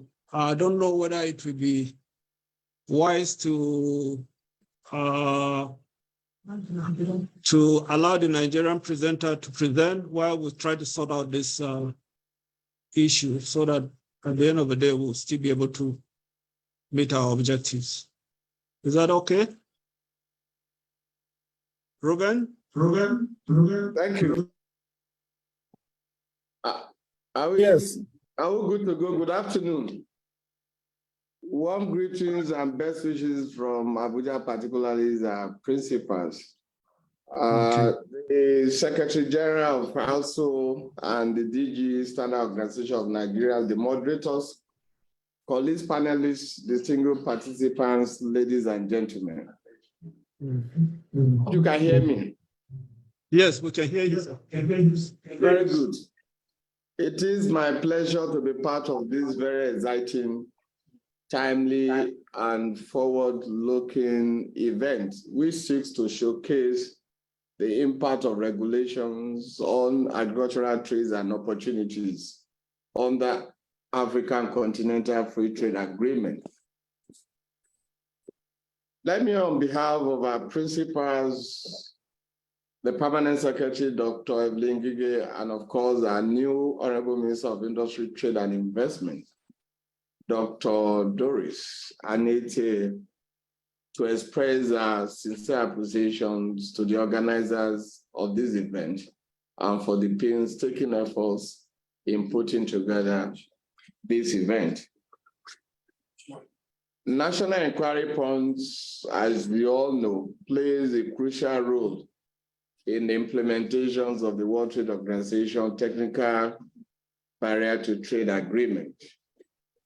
And of course, the agreement aims to ensure that technical regulation, standards, and conformity assessment procedures do not create unnecessary obstacles to international trade.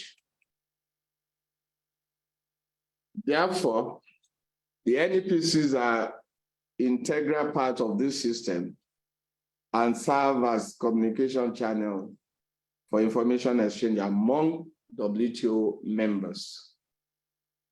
And of course, let me underscore the fact that the National Inquiry Point responds to inquiries on technical regulations, standards, and conformity assessment procedure through the national notifications authorities. And therefore, they are responsible for receiving and disseminating information about proposed technical regulations, standards, and conformity assessment procedures that could potentially affect international trade.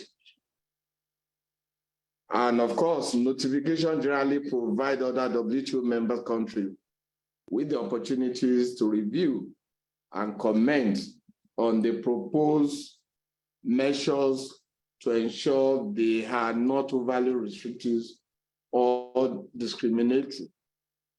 Let me briefly underscore that WTO transparency guidelines emphasize the need for countries to make notifications considering the proliferations of agricultural regulations developed and implemented by countries to meet their legitimate objectives consistent with their transparency obligations.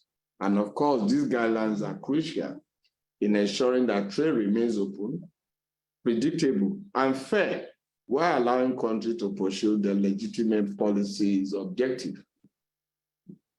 As a matter of fact, the proliferations of agricultural regulations can have the unintended consequences of increasing non-tariff barriers to trade.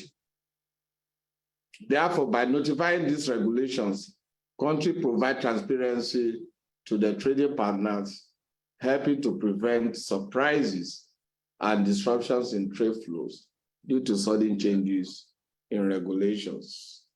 Notifications allow traders, including those involved in agricultural trade, to anticipate regulatory changes and adjust their business strategies accordingly. Another important factor is the fact that notifications of agricultural regulation by country reduces the likelihood of trade disputes by ensuring that trading partners are aware of and understand how the proposed regulation may impact on their businesses.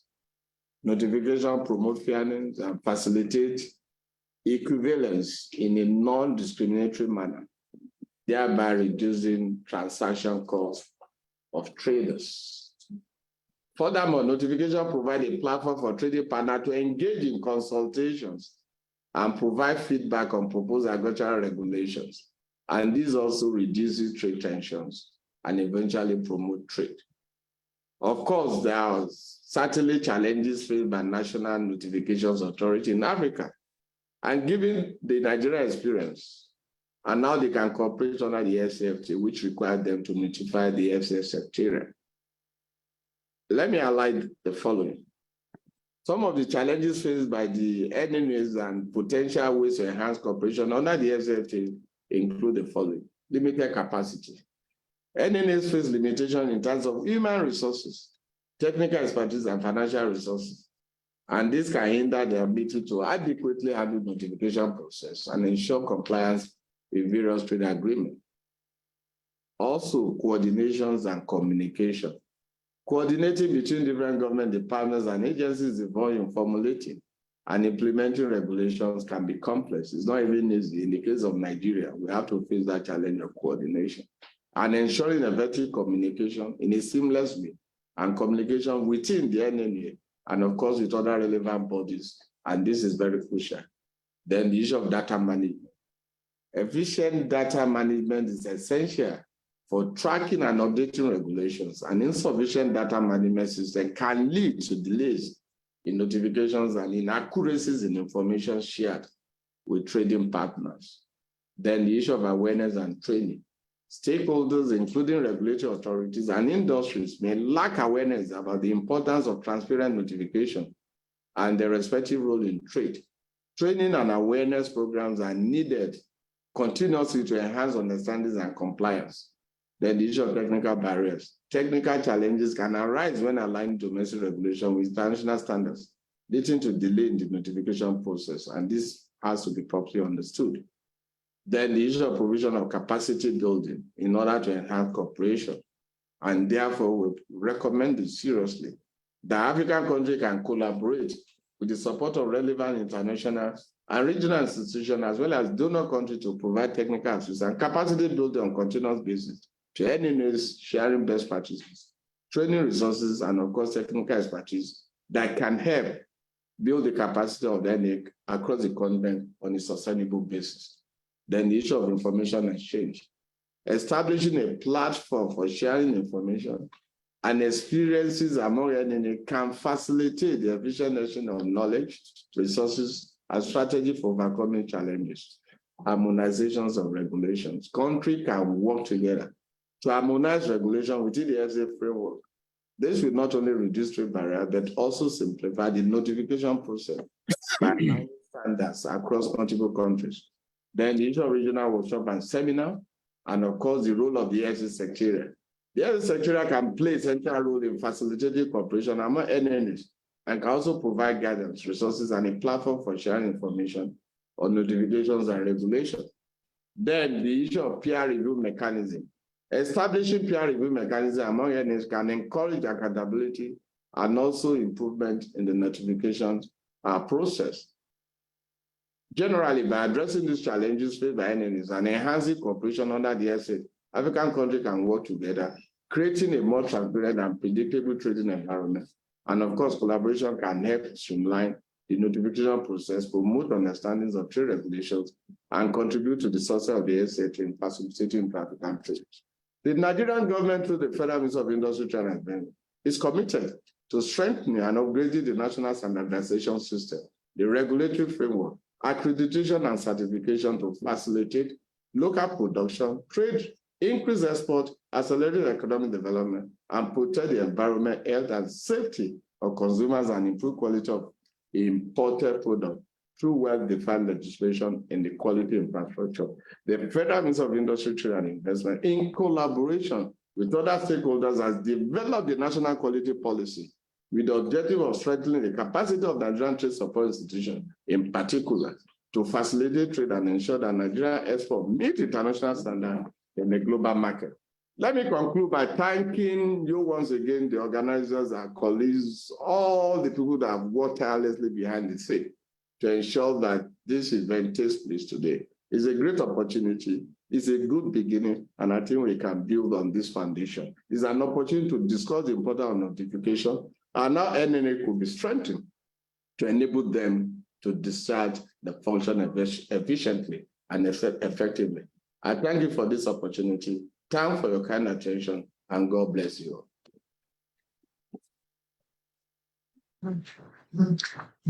Thank you so much, Mr. Suleiman, for that very wonderful presentation.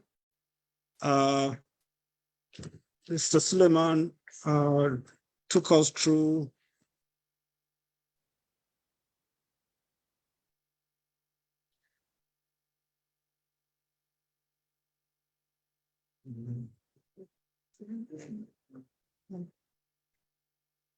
creating a predictable trading environment for agricultural products in Africa, the role of national inquiry points on notification of the technical regulations, standards, and conformity assessment procedures, and the need for effective coordination with national notification authorities. He started by telling us what the national notification authorities are and their role in notification, and that the notification usually goes through a process where the notification is submitted, and even the submission should be in a timely manner. After this submission, it is expected to be communicated and distributed and followed up on. The reasons why these notifications are important were highlighted in his discussion. Essentially, it is to ensure transparency and also to reduce trade disputes, amongst other reasons. And then he highlighted on the challenges being faced by these national notification authorities, part of which is the lack of capacity, improper coordination and communication, poor data management, and general awareness and training that are lacking, as well as technical issues. He concluded by giving recommendations on how to improve the effectiveness of this national notification authorities, suggested the provision of capacity building. He also talked about information exchange and the use of harmonization of regulations as a tool, the hosting of regional workshops and seminars, as well as even leveraging on the AfCFTA Secretariat itself, and finally, the use of peer review mechanism. Thank you so much for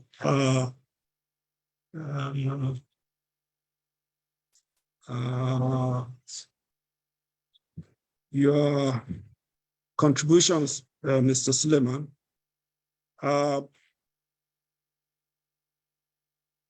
We would like you to please respond to these two issues that were brought to our attention.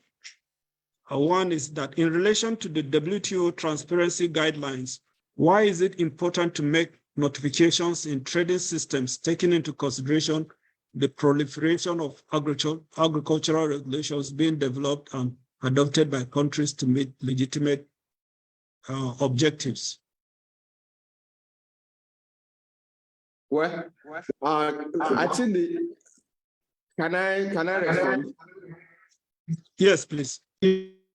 I think the first thing to note is the fact that WTO talks about transparency, predictability, and all the rest. And transparency is an important feature or pillars of WTO. And transparencies are helped in many ways or effects.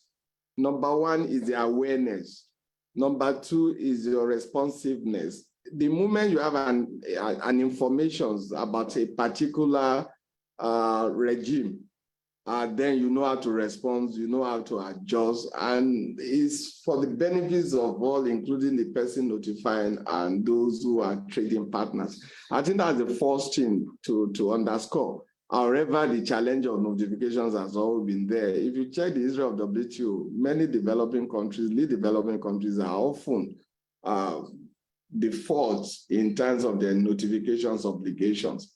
But when you get it right and you have the capacity to do it, it's not difficult because, number one, you can also respond if you observe that the notifications of any particular measure is seen as being excessive or a disguised, what do you call it, the guide to legitimate trades and all those factors that perhaps could create trade barriers and bottleneck. I think the major challenge is, number one, what do you notify? How do you notify? How do you coordinate the process of notification? I think that's a bit, we should also appreciate the fact that WTO provide technical assistance support in terms of, number one, giving you the guideline, and number two, building the capacity. I think what I will emphasize that is at the level of institution, that capacity would need to be built at the level of individuals that serves at the inquiry point, that are responsible for notification on daily basis. There could be turnover. To that extent, at least that knowledge base must be shared, and the institution must be in a position to give notification as and when due. When you talk of proliferation, we need to also clarify proliferation in what sense? I need to be clear. We're talking of proliferation in terms of WTO, in terms of other regional agreements, or what? If you are notifying to WTO, be clear you are notifying to the WTO. And in this case, I think the reference for this WTO. I think what African can do is the kind of approach that notification can be done regionally, but that may be difficult because you are an individual member of WTO, except you are a regional bloc. However, I think the coordination in Geneva is whenever there are technical discussion, either at the level of SPS committee or TBT, then the African can combine together in terms of information sharing, in terms of responding, in terms of coordinations and the rest. And I think credit to ARC that have been trying to coordinate African response, particularly at the level of those important committees. I think that's what I can say for now. If there's any other questions, I will attempt it. Thank you very much. What was the second question? Thank you, Mr. Suleiman. Thank you so much. I think the second question has more or less been answered in your presentation, because the question is what are the challenges faced by national notification authorities in Africa, given the experience of Nigeria, and how can they cooperate under the AfCFTA, which requires them to notify the Secretariat? Yes, I think I've addressed that. Yes, but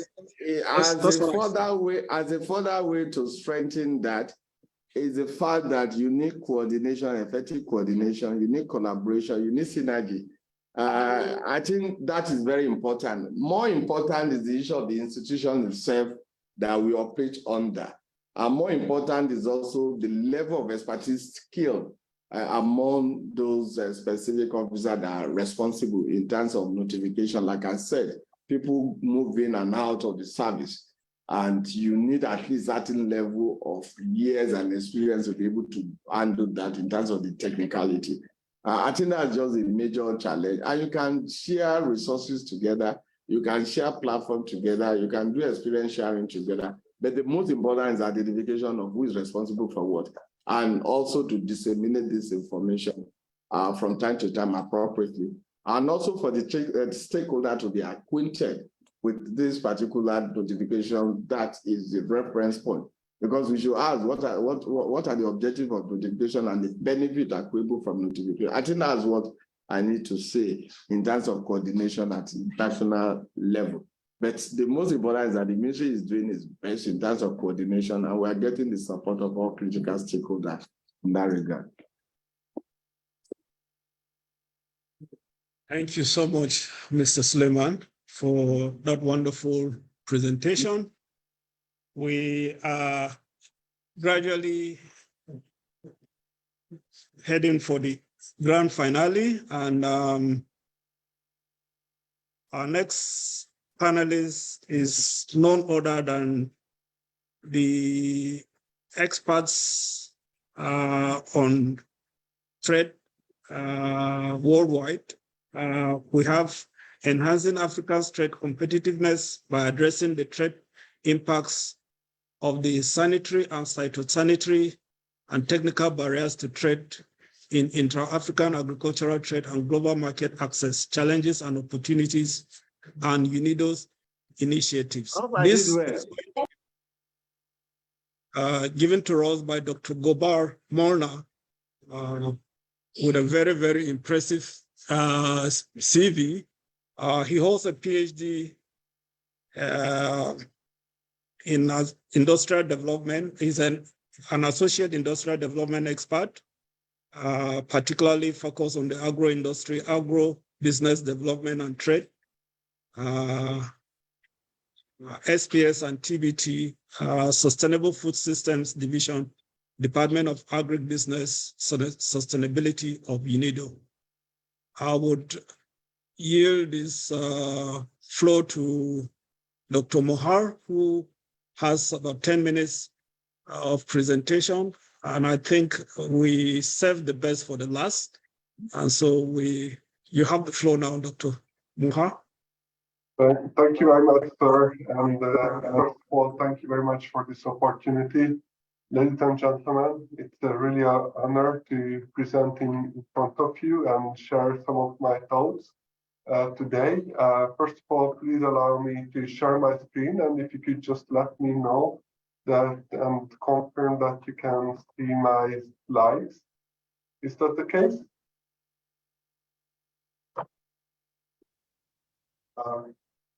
Can you see it well? Yes?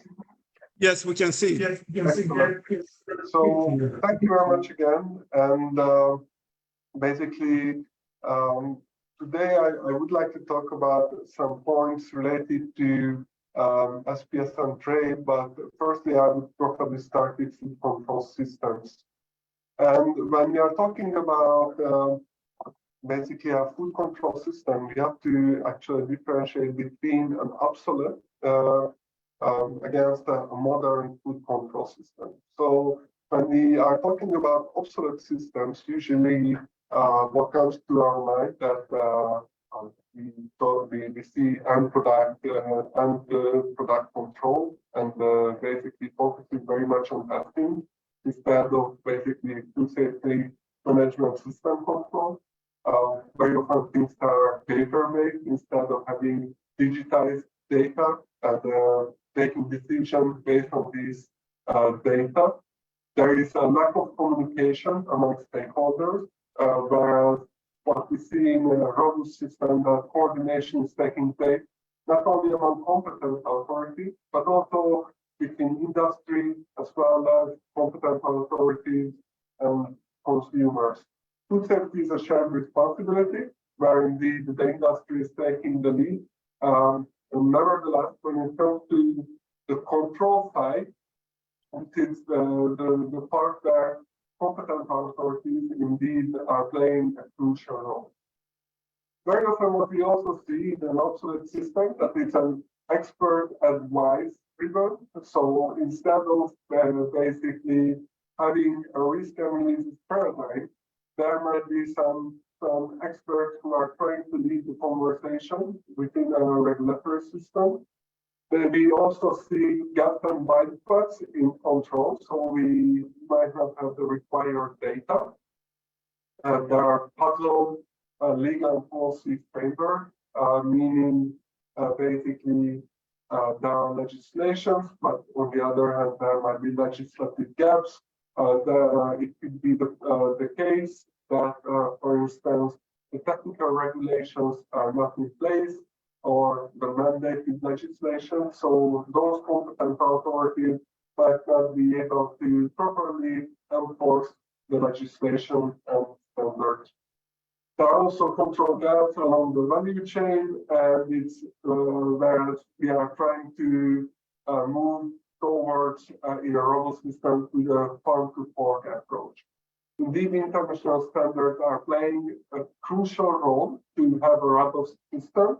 And when we are talking about international standards, in case of food trade, first of all, we have to mention the three standard setting bodies, the three sisters. So the Codex Alimentarius Commission, the World Organization for Animal Health, and the International Parent Protection Convention.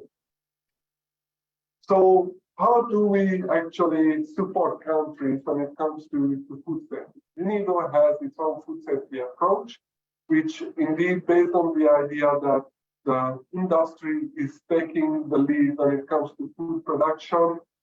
Basically, we need to focus on enabling their practices and basically creating solutions for them. On the other hand, we have to recognize that every food control system has to provide an enabling element. We require enabling regulations when it comes to inspections.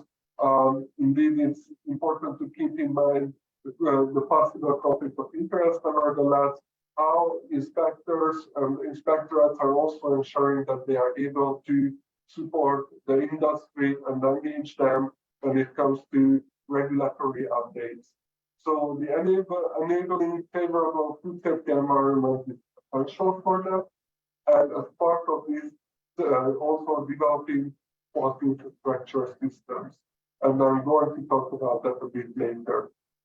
On the other hand, as a pillar 3, we observed in the past that there was a communication gap between the industry as well as regulators. So in order to basically bridge this gap, we also try to create different platforms and opportunities where all the stakeholders can engage with each other. So I would like to bring you some examples, and the first example is related to a project which we have implemented in the Arab region. And first of all, I would like to apologize for this very complicated infographic. But perhaps just in a nutshell, what we were trying to do is to facilitate enhanced food trade by harmonizing standards among Arab countries. And in order to do that, like in case of Africa, in the Arab region, we have also a number of entities who are being engaged with food trade. First of all, at basically Arab regional level, but also when it comes to national settings, there are a number of entities which we have to deal with. So in order to facilitate enhanced trade, we established a number of working groups. In addition to that, we supported mechanisms related to engagement plan as well as standard setting mechanisms. So these working groups were mostly focusing on essential elements when it comes to trade. So when within the risk analysis paradigm, in order to ensure the scientific capacity as well as compliance with and within that with compliance with the AfCFTA Agreement to ensure proper risk assessment practices. We had a working group and special training to be able to conduct those assessments in the future. In addition to this, we have also worked on the rapid alert system for food and feed and engaged a number of countries to design a plan for that. Since the product coordination mechanisms before our projects were not very effective within the region, we also established a working group in this regard, which until today continues and it's a very successful mechanism. We also try to help to improve the inspection and certification systems and develop protocols, technical regulations for our member states, including we also supported the operationalization of the National Food Safety Authority of AG. Finally, we also conducted country assessments. This was actually in collaboration with the Food and Agriculture Organization of the United Nations, or FAO. During this period, FAO actually published its guide or food control assessment guide in collaboration with the World Health Organization, and we successfully piloted these assessments in a number of countries. Finally, in order to ensure that we have a continuous coordination mechanism, we also have to establish the Arab Food Safety Task Force, which basically an entity where regulators from all Arab countries are coming together in order to actually discuss about different food safety related issues. Other relevant works besides the regional food trade capacity building project, which we have also done in Africa when it came to ECOWAS. We have two projects I wanted to highlight. Most of them are actually funded by the Standards and Trade Development Facility under the World Trade Organization. One of them is about how we can assess voluntary third-party assurance programs or private food safety certification schemes as a regulator in order to use data generated by these private food safety certification schemes. Another preparatory assistance which we are working on is on remote audit and inspection, and I'm also going to talk about this a bit longer in the next slide. In general, when it comes to remote audit and inspection, what has been noticed during COVID that there were a number of issues which regulators faced with. When it comes to typically to equivalence procedures and assessment of food control systems for the purpose of trade, very often regulators tend to travel to other countries in order to engage with each other, assess the legal and policy framework. In addition to this, the different inspection activities of competent authorities. Nevertheless, because of COVID, of course, no one could travel. We have to also respect the social distancing measures, and regulators started to engage each other remotely. As part of this, nevertheless, we have to see that how we can streamline these procedures, because unless before, at this stage, there were no guidelines and protocols for regulators, and this was also a point which was picked up by the Codex Alimentarius Commission, and right now we have a draft Codex guideline on remote audit and inspection to be presented for potential approval during the next Codex Alimentarius Commission meeting in November. So these initiatives were funded by AfCFTA, and in addition to this, I wanted to highlight an upcoming event, but I also would like to mention before this one another event which is taking place in September, and I saw that our colleague Mr. Mamet French actually posted in the chat about an upcoming event related to good regulatory practices in Accra in September.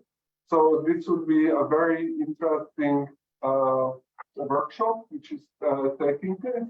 And in addition to this, I would like to mention that the African Food Regulatory Authorities Forum is taking place between the 11th and 13th of October 2023 in Cairo, Egypt, where we would like to gather food safety competent authorities in order to actually engage on a number of matters related to agriculture, or more specifically food trade. Namely, we want to speak about, from the side of UNIDO, about remote audit and inspection, voluntary third-party assurance programs, but also the importance of quality infrastructure and conformity assessment services. So when we are talking about inspection or testing in the continent. So with this, I would like to thank for your attention, and I'm very happy also to provide further information, perhaps about this event, or invite colleagues to speak about the other event. Thank you very much.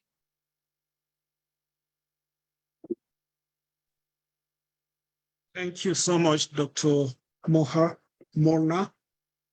That was a very wonderful presentation. Like I said, we saved the best for the last. And Dr. Moha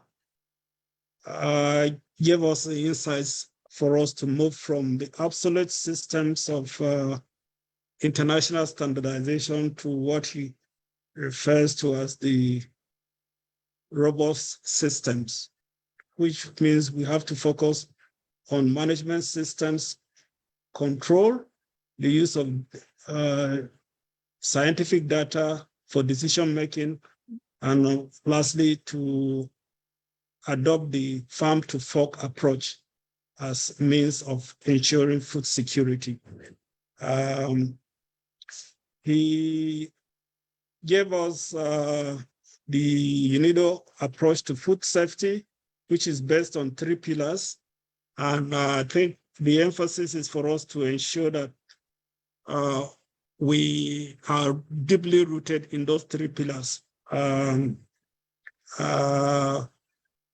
He highlighted some of the work that the union is doing, in particular with respect to SPS worldwide, and we're all encouraged to participate in it if indeed we want to ensure food security in our various nations and also in the continent as a whole. Thank you so much for the contributions, Doctor. However, just like we did with other presenters, we would like you to highlight a few things with respect to your presentations. We want to know what are the key effects and main challenges of the TBT and SPS in agricultural trade in Africa in general. And then secondly, how does having effective quality infrastructure a strategy to overcome the TBT SPS challenges to widen Africa's agricultural market access and trade, and what are UNIDO's initiatives in respect of this? Thank you very much for this great question. I think in general, one of the big challenges when it comes to the continent that we have 64 countries, 8 tracks. We have also a large number of stakeholders being involved in agricultural trade.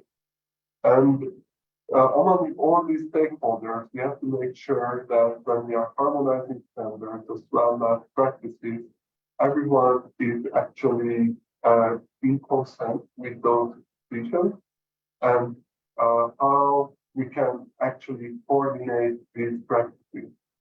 For instance, in case of PREX, there are some which are fully operational, they develop their protocols, and right now they are trying to actually implement it through the member states. On the other hand, there might be some PREX where even the ability of getting together and coordinating properly is still a big challenge, and we have to overcome those together. In addition to this, I would like to mention that the risk analytics paradigm, many countries are being actually overlooked. And when it comes to standardization, the AfCFTA Agreement clearly says that in case you want to deviate from an international standard set by the Codex Alimentarius or other international standards setting bodies like the IPPC or WA, we have to be able to have to conduct risk assessment, and for that we need scientific capacity. We require also quality infrastructure services being available in a country. What are those quality infrastructure services? And I would like to go forward the next slide. So when it comes to, for instance, internationally accredited laboratory testing practices, we have seen that there might be a laboratory or the laboratory equipment is being provided, but unfortunately, the scientific, the technical skills are still missing. And this is also very crucial in order to make sure that when we are establishing the laboratory, that laboratory has a business case and it's able to actually service sector as well as perhaps the regulators, because it takes time until it can recover the cost related to its operation as well as its human capital. On the other hand, and this is the reason why we really require a quality policy, because it helps to set common objectives at the national and regional level, and it also helps to involve the number of conformity assessment bodies and entities who are relevant for agricultural trade.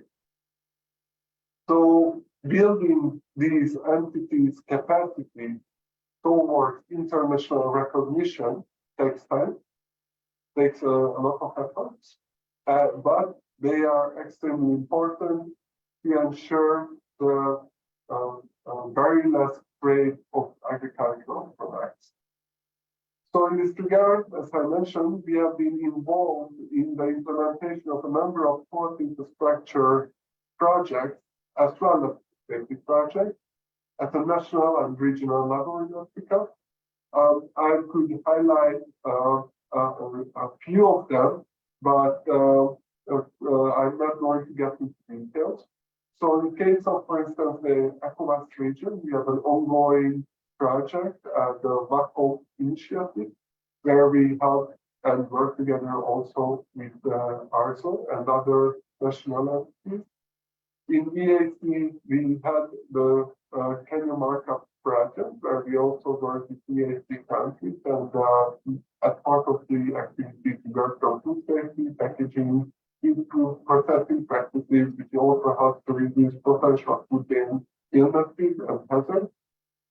And in the ACAP region, we had the so-called CCAC project, where we developed a regional quality policy and basically work with a number of food businesses in order to become ISO 22000 certified. One of the biggest points, and perhaps the last point, what I would like to mention, is one thing to have a policy, and it's another thing to put that policy into practice. The policy development is a difficult process, but not as difficult like the implementation. It takes time, it takes effort, but I believe that could lead to the common objective what we have when it comes to the AfCFTA in order to have more enhanced food trade among the African countries. Thank you very much for your attention. Happy to answer any questions. Thank you so much. Thank you so much. Mr. Dr. Moha. I think we have gradually reaching the end of this webinar, but before we get a recap from the panelists, I would like to give Mr. Fran from the EU, who is a friend of this webinar, some time for him to say one or two things, and then I'll invite the panelists to, one after the other, give us a recap as to what they think is the way forward that would ensure that Africa literally eliminates barriers to trade in agricultural products. So, but for now, Mr. Fran from the EU has a goodwill message. He's a friend of this webinar, so I'll let him speak to us for a minute or two, and thereafter. Thank you, Justin, for giving me the floor. So thank you also for the interesting webinar this afternoon. So just a short point as regards the EU perspective. So as you are aware, indeed, well, when we are talking about food safety standards, we are setting these standards within the EU legislation, and we also take active part in the discussions within the Codex Alimentarius Commission. But of course, besides having these standards available, it is also important how they are enforced, and it's important that also the enforcement, it's not only important to have uniform standards, it is also important to have uniform enforcement. And it's therefore that we have, and as well also in Codex, that we have indeed specific rules on how to sample lots for verifying compliance. And also indeed, we put out indeed some performance criteria to which methods of analysis used for the official control has to comply with. That is in necessaries as well as the sampling rules, as well the criteria for the methods of analysis is important to ensure that indeed different laboratories indeed have the same outcome of control on the same sample, so that we have no problem that a consignment has been found compliant in one member state, goes to another member state, is again controlled, and then suddenly found non-compliant, even if we are applying the same legal standard. And that is important that we have this criteria. But criteria is indeed only giving, just a moment that I can, okay. So is only given indeed indication on how the methods to comply with, but certainly for certain laboratories, it is important that they have specific methods available, knowing that they are complying with the performance criteria.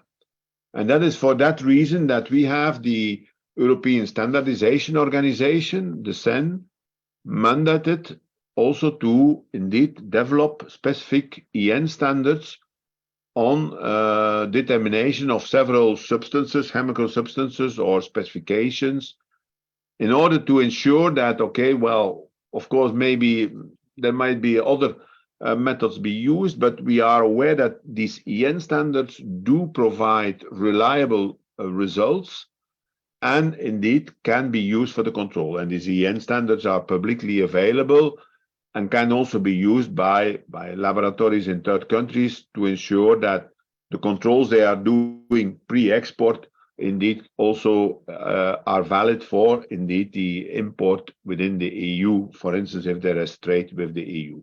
So indeed, just to highlight the very huge importance of having standards and having the standards also applied consistently and in a harmonized way across different countries. Thank you.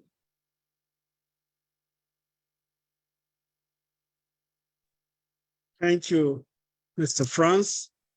I would like the panelists to, one after the other, just give us a brief summary or recommendation, but not more than a minute each, about how we can effectively reduce technical barriers to trade in Africa with regards to agricultural products.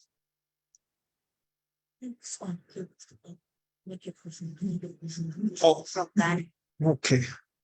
Sorry, I've just been informed that the presentation that we stepped down is now ready to present. So I guess the panelists can hold on while we take Mr. Markel's presentation now. And his presentation was on, what was his own? Which was his own? Creating. Developing standard with sustainability. Developing standards. Speaker number 10. Speaker number 6. Catalyzing resilient sustainable food. No. This is sustainable. Yes, is the one which is on the screen, please. Okay, catalyzing resilient and sustainable food value chain development in Africa through green value chain approach and implementation of sustainable standards and certification schemes for improved agricultural production and trade, the benefits and challenges of global voluntary sustainability standards as seals of approval. This is to be done by Michael Orang Ochabo, the Director of Food and Land Use, Fulo Coalition, Kenya. I think, Mr. Michael, we took the privilege of going through your CV earlier when we showcased it. So I guess you can just go straight on to the presentation, and then we'll give you like 10 minutes, and you follow it up with a question and answer session. Thank you. Thank you, Dr. Justin. You can hear me? Yes. Yes, my apologies. I was on the road and somehow my my connection was not very stable and I got cut off. And indeed, I know we've really covered a lot in this realm of sustainability and the certification of facilitating trade, and also an aspect of barriers to trade. But indeed, I'll be glad to just briefly mention about sustainability standards and certifications as a means of facilitating trade, but also have a look at how the same can be avoided being a barrier to trade. So basically, I want to mention that, of course, from the presentations we've had from the various speakers, it's clear that quite a number of technical regulations and standards adopted by countries and various organizations have grown significantly. And I think there's more stringent regulatory policies being impelled by higher standards of living worldwide. The demand from consumers in terms of boosting their safety, demand for quality goods, and aspects of environmental friendly produced products, but also looking at the social aspect of it. So I know I've seen quite a lot of definitions, and the first presenter even mentioned about what standards are, what is certification, what a certificate is in the definitions of ARSO, but also just to focus specifically on voluntary sustainability standards. These are kind of emerging globally as key governance tools in global value chains that provide an avenue for enabling sustainable production and consumption practices. And they are mainly standards that focus a lot of a complete value chain, right from farm to fork. So it's a whole sustainability framework in the food systems of various sectors and various value chains, right from farm to fork, and the various aspects and various kind of requirements that meet consumer needs, both for environment and social issues. So I think like our focus is on how that then affects our African common free trade area, but also we need to recognize the fact that Africa can be food secure through high agricultural productivity and trade, which can be supported by the development of green agri-food value chains. And that really promotes the three angles of both socio-economic and environment, and that speaks strongly to climate change mitigation. So there are quite a number of sustainability standards that have come up that are across the green or sustainability agri-food value chains. And this, of course, includes our own, which we call the ARSO EcoMark Africa, which is a combination of various, regulatory frameworks led by various governments. But we also have the global sustainability standards like Rainforest Alliance, we have fair trade, we have organic certifications, we have Europe GAP for fresh produce and fruits, and juices, scholarship, and others. So they really, just to focus on all these kind of certifications, what do they really aim to achieve? Of course, one will be to promote, economic opportunities, facilitate trade, but also facilitate market access. So there are some markets that really uphold, for example, environmental justice, environmental conservation issues. Others really support human rights. So they really have, for you to sell, for example, your product in such kind of markets, you need definitely a mark of proof that indeed your product has followed that kind of sustainability scheme. But also, most of these voluntary sustainability standards kind of introduce innovations into production operations, Some also really bring about upgrade of technologies and practices. For example, where it's required that, for example, to produce evidence of a group of farmers who are, for example, formed into a cooperative, you need to have, for example, the GPS locations, for example, from all the members of that particular group. So, and that's use of technology. And anybody who wants to do traceability can really follow particular produce to the GPS location where that particular crop or that particular product originated from.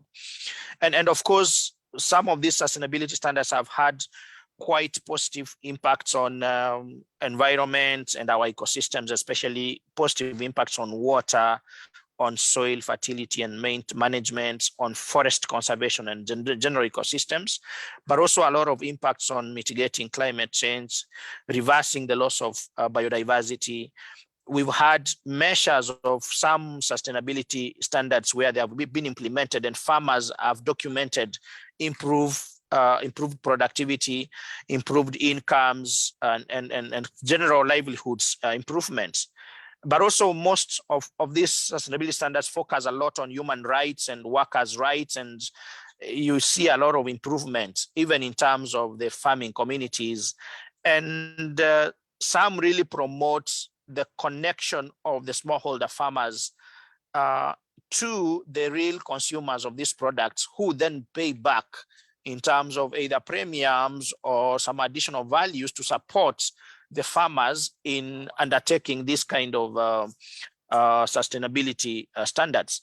So in general, the kind of challenges that I know appear in complying to these various standards include, for example, the number of these various reporting frameworks and sustainability standards, which I think there are quite many. And for example, we have about 600 different sustainability reporting standards, which I think are quite complex in terms of reporting.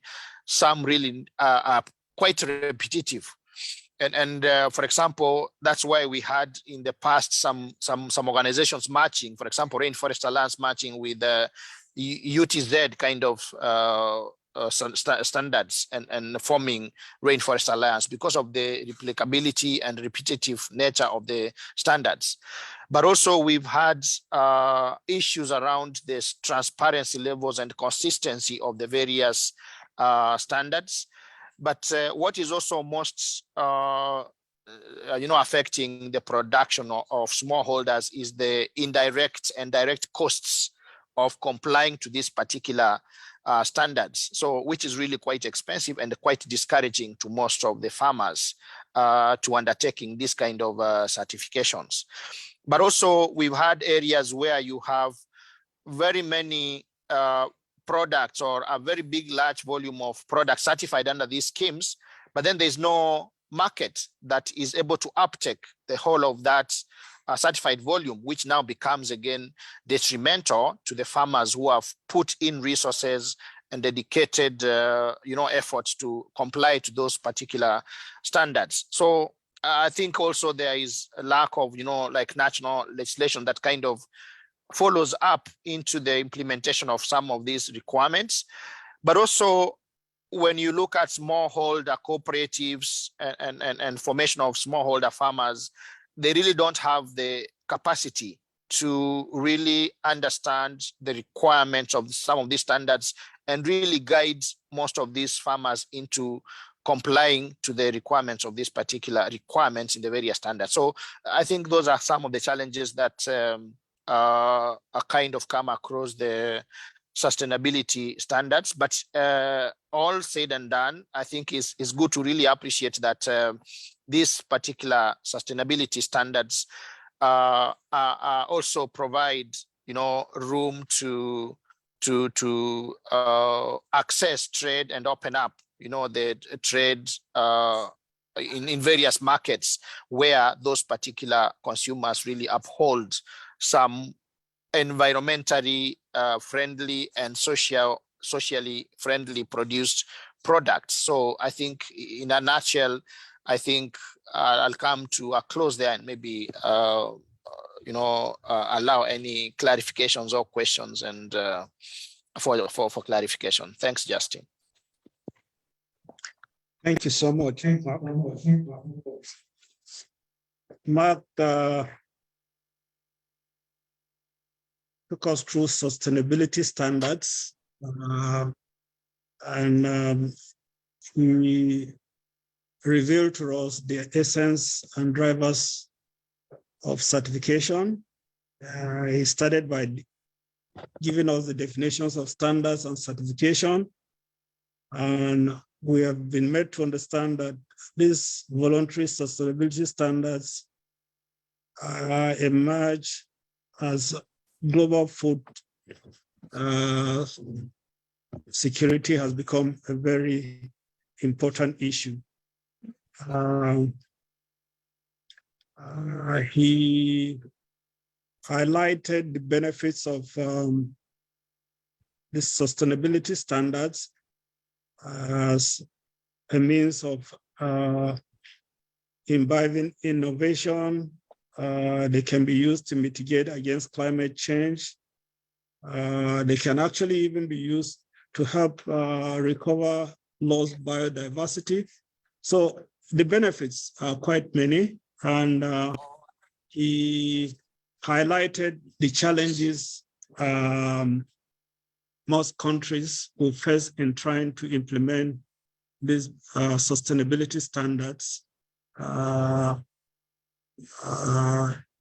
considering the fact that there are many of such sustainability standards in circulation, and then coupled with the fact that there is inconsistency in the reporting and transparency of these certifications. These are some of the challenges that the world is facing. Well, thank you so much for providing that insight.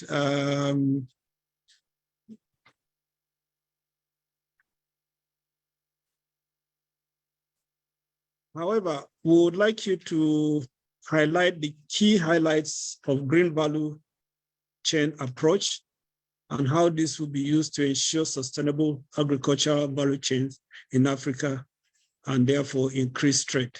Mr. Mike, if you can provide us with the key highlights of green value chain approach and how it will ensure sustainable agricultural value chain in Africa and increase trade as one issue. And then the second issue is what are the key benefits of the voluntary sustainability standards and eco-certification to the agricultural trade in Africa based on the increasing complex consumers' demand and the SDGs 2030 guidelines on sustainable production and consumption. Yeah, thank you, Justin. I think I've already highlighted the fact that the compliance to these green value, green or sustainable value chains.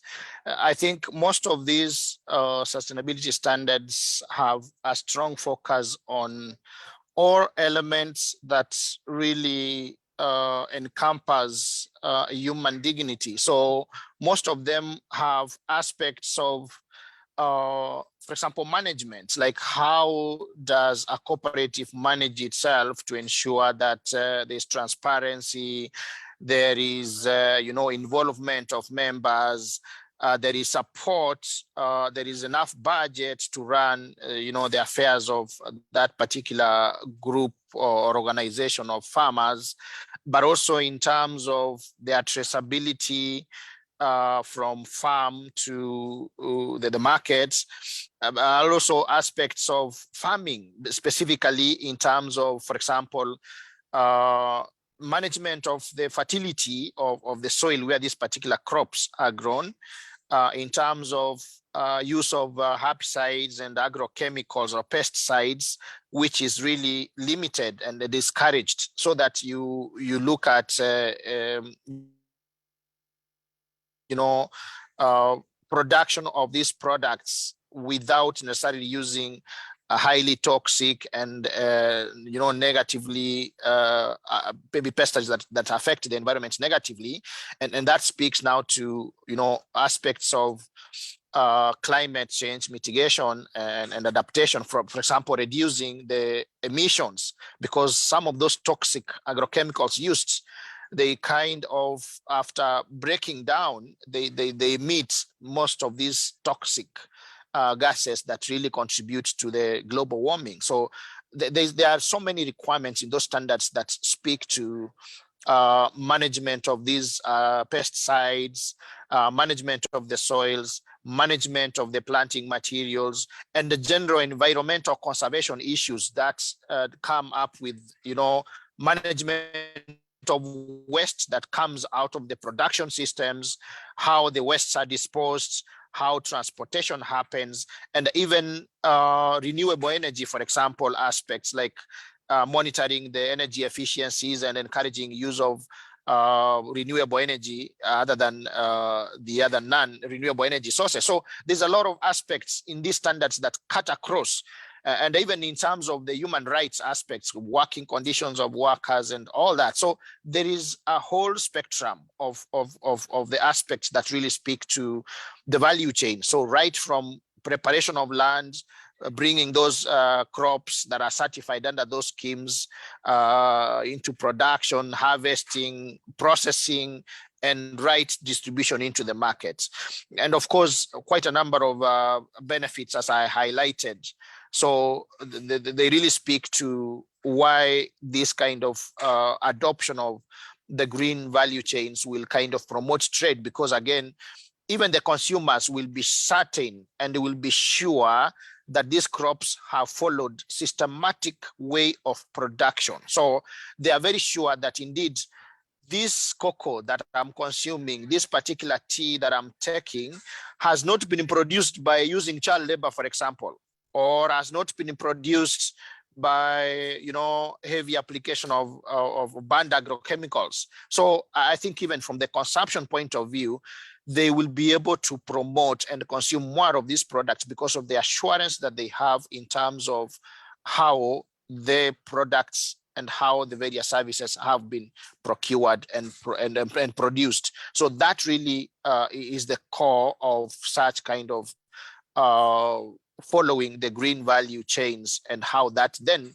speaks to trade and promotion of such kind of products in consumption out of the value chains, and speaking to various markets that really uphold this. And then of course you realize that most of these products, for example, that we produce in Africa or in rural communities, we take them to markets for consumption, and the people who really consume these products need accountability from the production end. So that really is core, and the compliance to this kind of standards really promotes and makes these products really marketable and accessible to various consuming ends.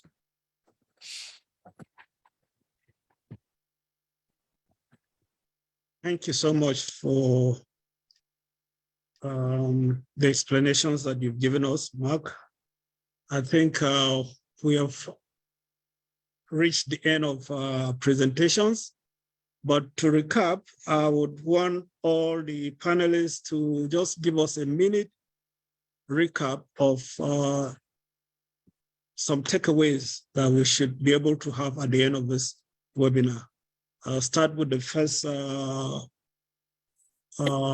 panelist. You have a minute recap on essentially trade barriers to agricultural trade in Africa. What are the things that you would like Africans to imbibe to ensure that we minimize and completely eliminate these barriers to trade? Thank you, Moderator. First of all, there is no doubt that standards and conformity assessment procedures play a key role in facilitating trade across the continent. Now, ASO, like I mentioned, is a membership organization, and all of these documents that are used for facilitating trade, be they standards or conformity assessment, are developed by experts. We find that most of the technical committees that we have in NASO, they do not have full participation of the members. So my takeaway is that for you to be a user of those deliverables, be they standards or conformity assessment procedures, it's important that ASO members participate in their development. So my takeaway is, let us as members participate in the harmonization of standards and development of conformity assessment procedures. For now, we now have a technical committee that is dealing with the edible insects for food and feed, and we would like to encourage members to even nominate representatives to those to that particular technical committee. Thank you.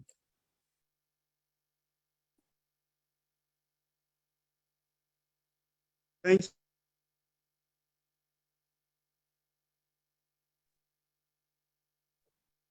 Hello, thank you so much, Charles, for that wonderful recap. So we have gotten a point, which is the harmonization of standards is going to be key. I would like to call on Dr. Abubakar to give us his own insights as to what he thinks we can do to eliminate technical barriers to agricultural trade in Africa. Thank you very much, sir. Welcome.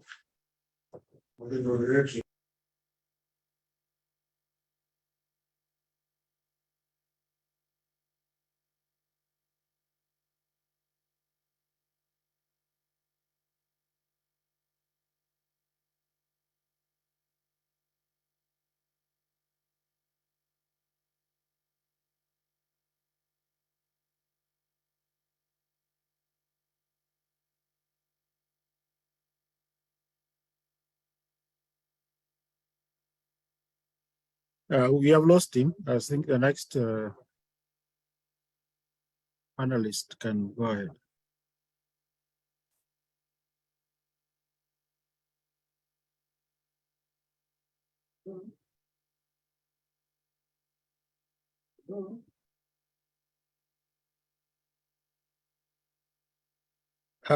The panelist is muted.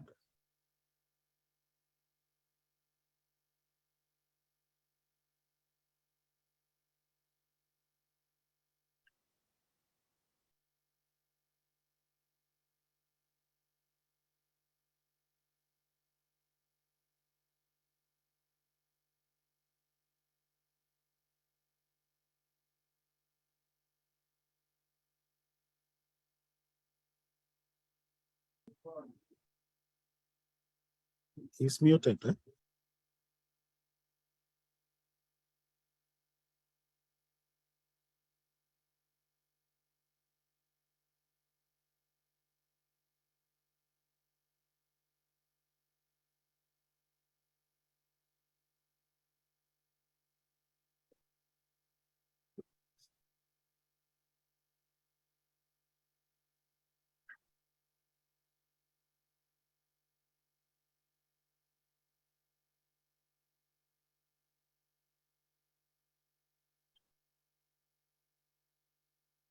Moderator to read this aspect of our training. It's so interesting to me.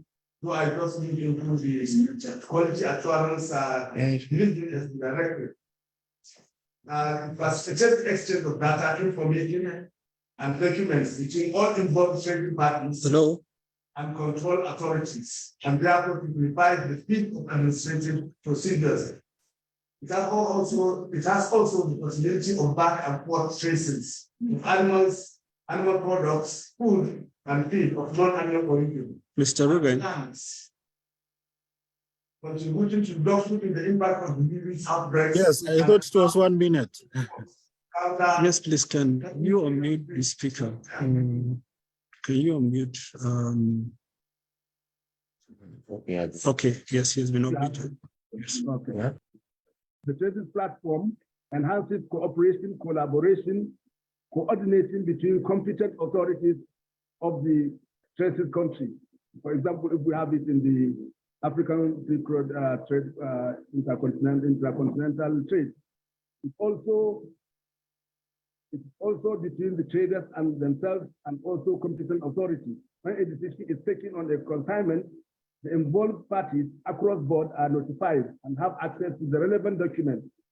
It also allows for quick detection of fake certificates, therefore contributes to fight against food fraud and enhances cooperation and collaboration between authorities. This is my take, and I want to encourage the African Continental Free Trade Forum to please look into establishing something like this. Thank you very much. Thank you so much for that insight. The next panelist is getting his insight on is Mr. Isaac Sunday. Please, you have a minute during which you express your Director, the moderator for this exercise. We, from the private sector point of view, we believe that it is market that drives production. Once I know that my produce is going to sell to a particular person at a particular price, I'll be ready to go against all odds to make sure that I produce and get money. And be that as may, all hands must be on deck in Nigeria, because as the most populous country in Nigeria should be ready to take the bull by the horn by making sure that Federal Ministry of Agriculture and Food Security and Federal Ministry of Industry, Trade and Investment should cooperate in such a way that there will be a kind of contract between the producers and the off-takers. They have to provide the enabling environment to make sure that standards are created in such a way that our goods are acceptable in African countries all over. That's my take. Thank you so much for your contribution. The next presenter from the AfDB, Mr. Mark, your summary of this. Hello, the next presenter was from the AfDB. You can just give us a summary of his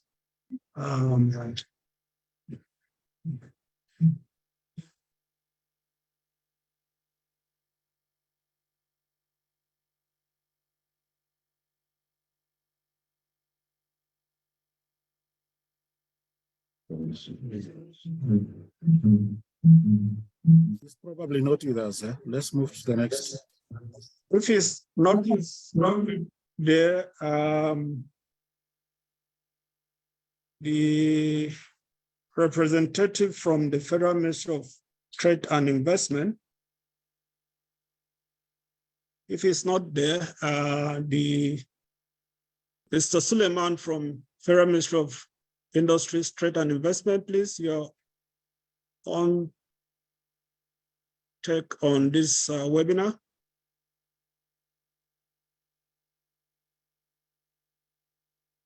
I don't think he's there either. It's been a long day. I really don't blame anyone. Can Mr. Michael Orangi give us his own summary of what he feels about this, if he's around? Thank you, Justin. I think I just want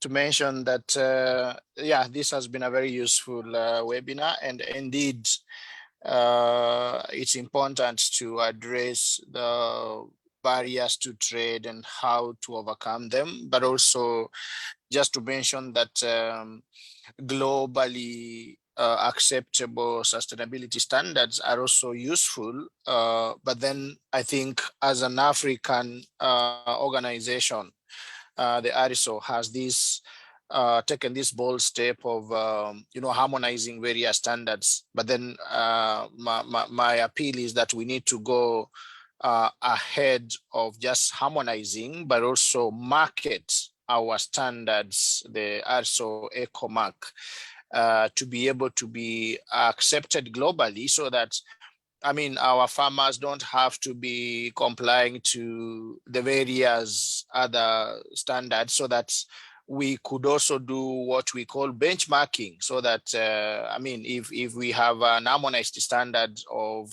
all these crops and the sectors that we indeed mentioned, then we can do benchmarking and ensure that we don't just comply to every other standards that comes across, because there are many of them and they are multiple, and most of them are just have the same focus and the same requirements. It's just a matter of multiplicity. So if we are able to come up with these unified standards, then go an extra mile of marketing it and ensuring that it's recognized globally as an formidable standard that once we have producers or particular sectors or crops certified against those standards, then it is as well as acceptable in any other market or consumer worldwide. That's all I have to say. Thanks. Thank you so much. And can we have Dr. Morna's summary? Thank you very much, and thank you for this opportunity. Indeed, first of all, it's very important to mention that we have to move towards robust or modern food control systems with the application of international standards set by the Codex Alimentarius Commission, as well as the International Plant Protection Convention and the World Organization for Animal Health. Having said that, it is also important to mention that when it comes to standard setting and harmonization, and particularly the development of guides for the industry, it's important to take the industry and their representatives in this journey and involve them from the early beginning, because this will also help in the ownership and also the implementation of these standards. It's also perhaps a last point I would like to mention. Coordination practices are not easy, but very much required, and it's important to see how we can put those policies and strategies which are established at the continental, regional, as well as national level into practice. Thank you very much.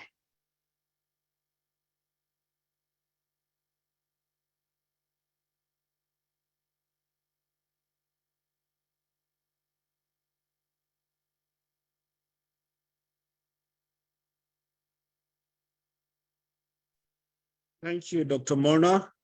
I think I have come to the end of my task. So I'll hand over to the host for the closing remarks and the other formalities that will bring an end to this webinar. So Mr. Ruben, you have the floor. Thank you for giving me the opportunity to moderate this discussion. Thank you so much. Thank you very much, moderator, and we appreciate all the panelists who were able to present.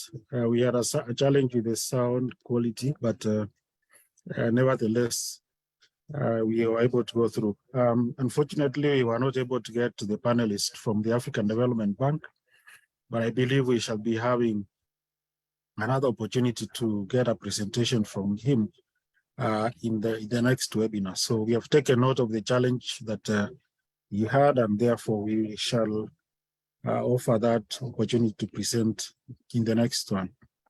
I'm informed that the Director General, Malam Farouk Salim, is now available, and we invite you, sir, to give us a few words towards the closing of the seminar.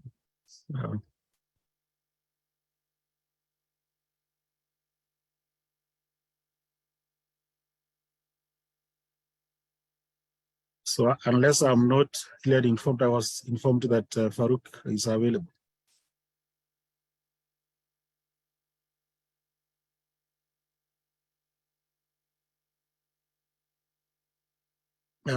If not, we request the Director for Standards to give the final remarks before we close.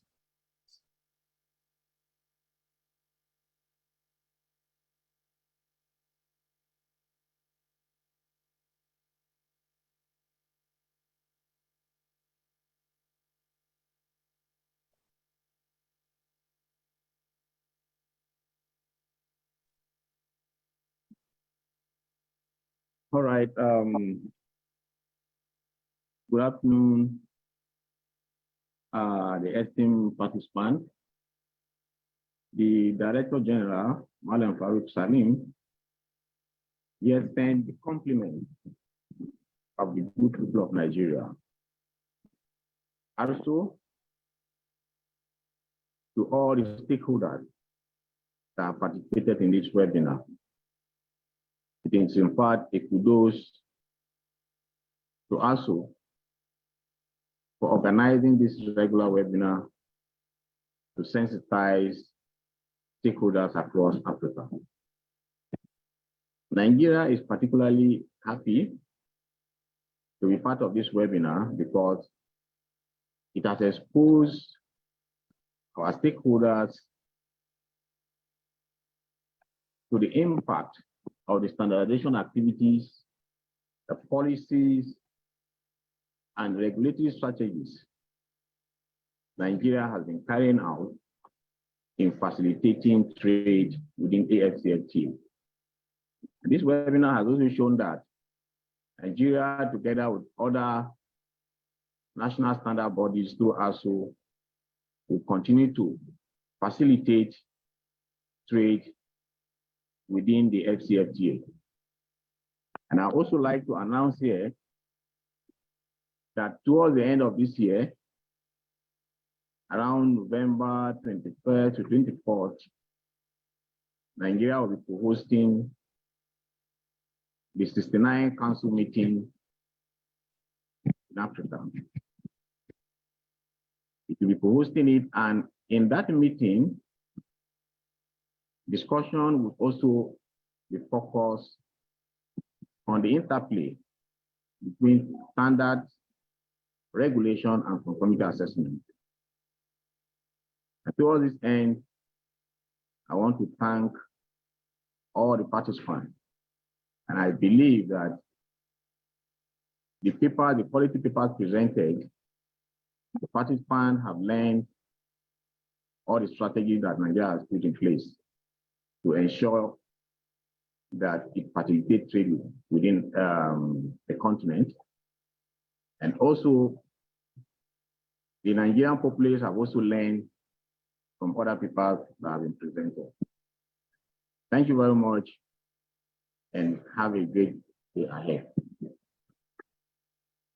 Yeah, thank you very much. Just as we close, I would like to inform you that on 27th September, we shall be co-hosting the webinar between ARSO and the Egyptian Organization for Standards and Quality, EOS. The co-hosting will be done between the Secretary General of ARSO and the CEO of EOS, Dr. Engineer Khalid Hassan Sufi. So we look forward for your participation, and it will extend the discussion on sustainability and standardization process, developing standards with sustainability tags as a means of sustainable development, the national experience and challenges of NSBs in the inclusion of sustainability in the national standards. So we look forward to your participation. during that time to learn more on the experiences in Egypt. As we said that we shall be going around the continent. This will take us. We have done from South Africa, we've done from Kenya, we've done from recently we did with Tanzania, so we shall be moving around the whole continent. We thank all the participants and look forward to your participation. As indicated by our colleague from Nigeria, the 69th ASO Council meeting will take place in Ghana, in Abuja, and we look forward to the participation and quite a number of things to be done. Let's take a break, and thank you all for your participation in this webinar. And we appreciate always your willingness to share with us experiences. Any questions you can type in, and we shall be happy to discuss with you. I understand the IT team needs to take a photo. Kindly put on your cameras, and we take one very fast. Within a minute, we shall be done.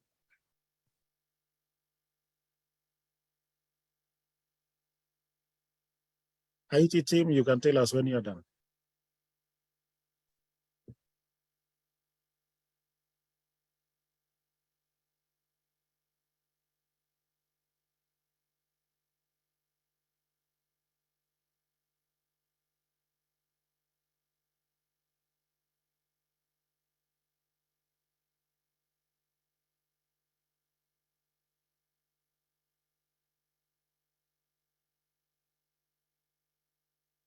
Are you done?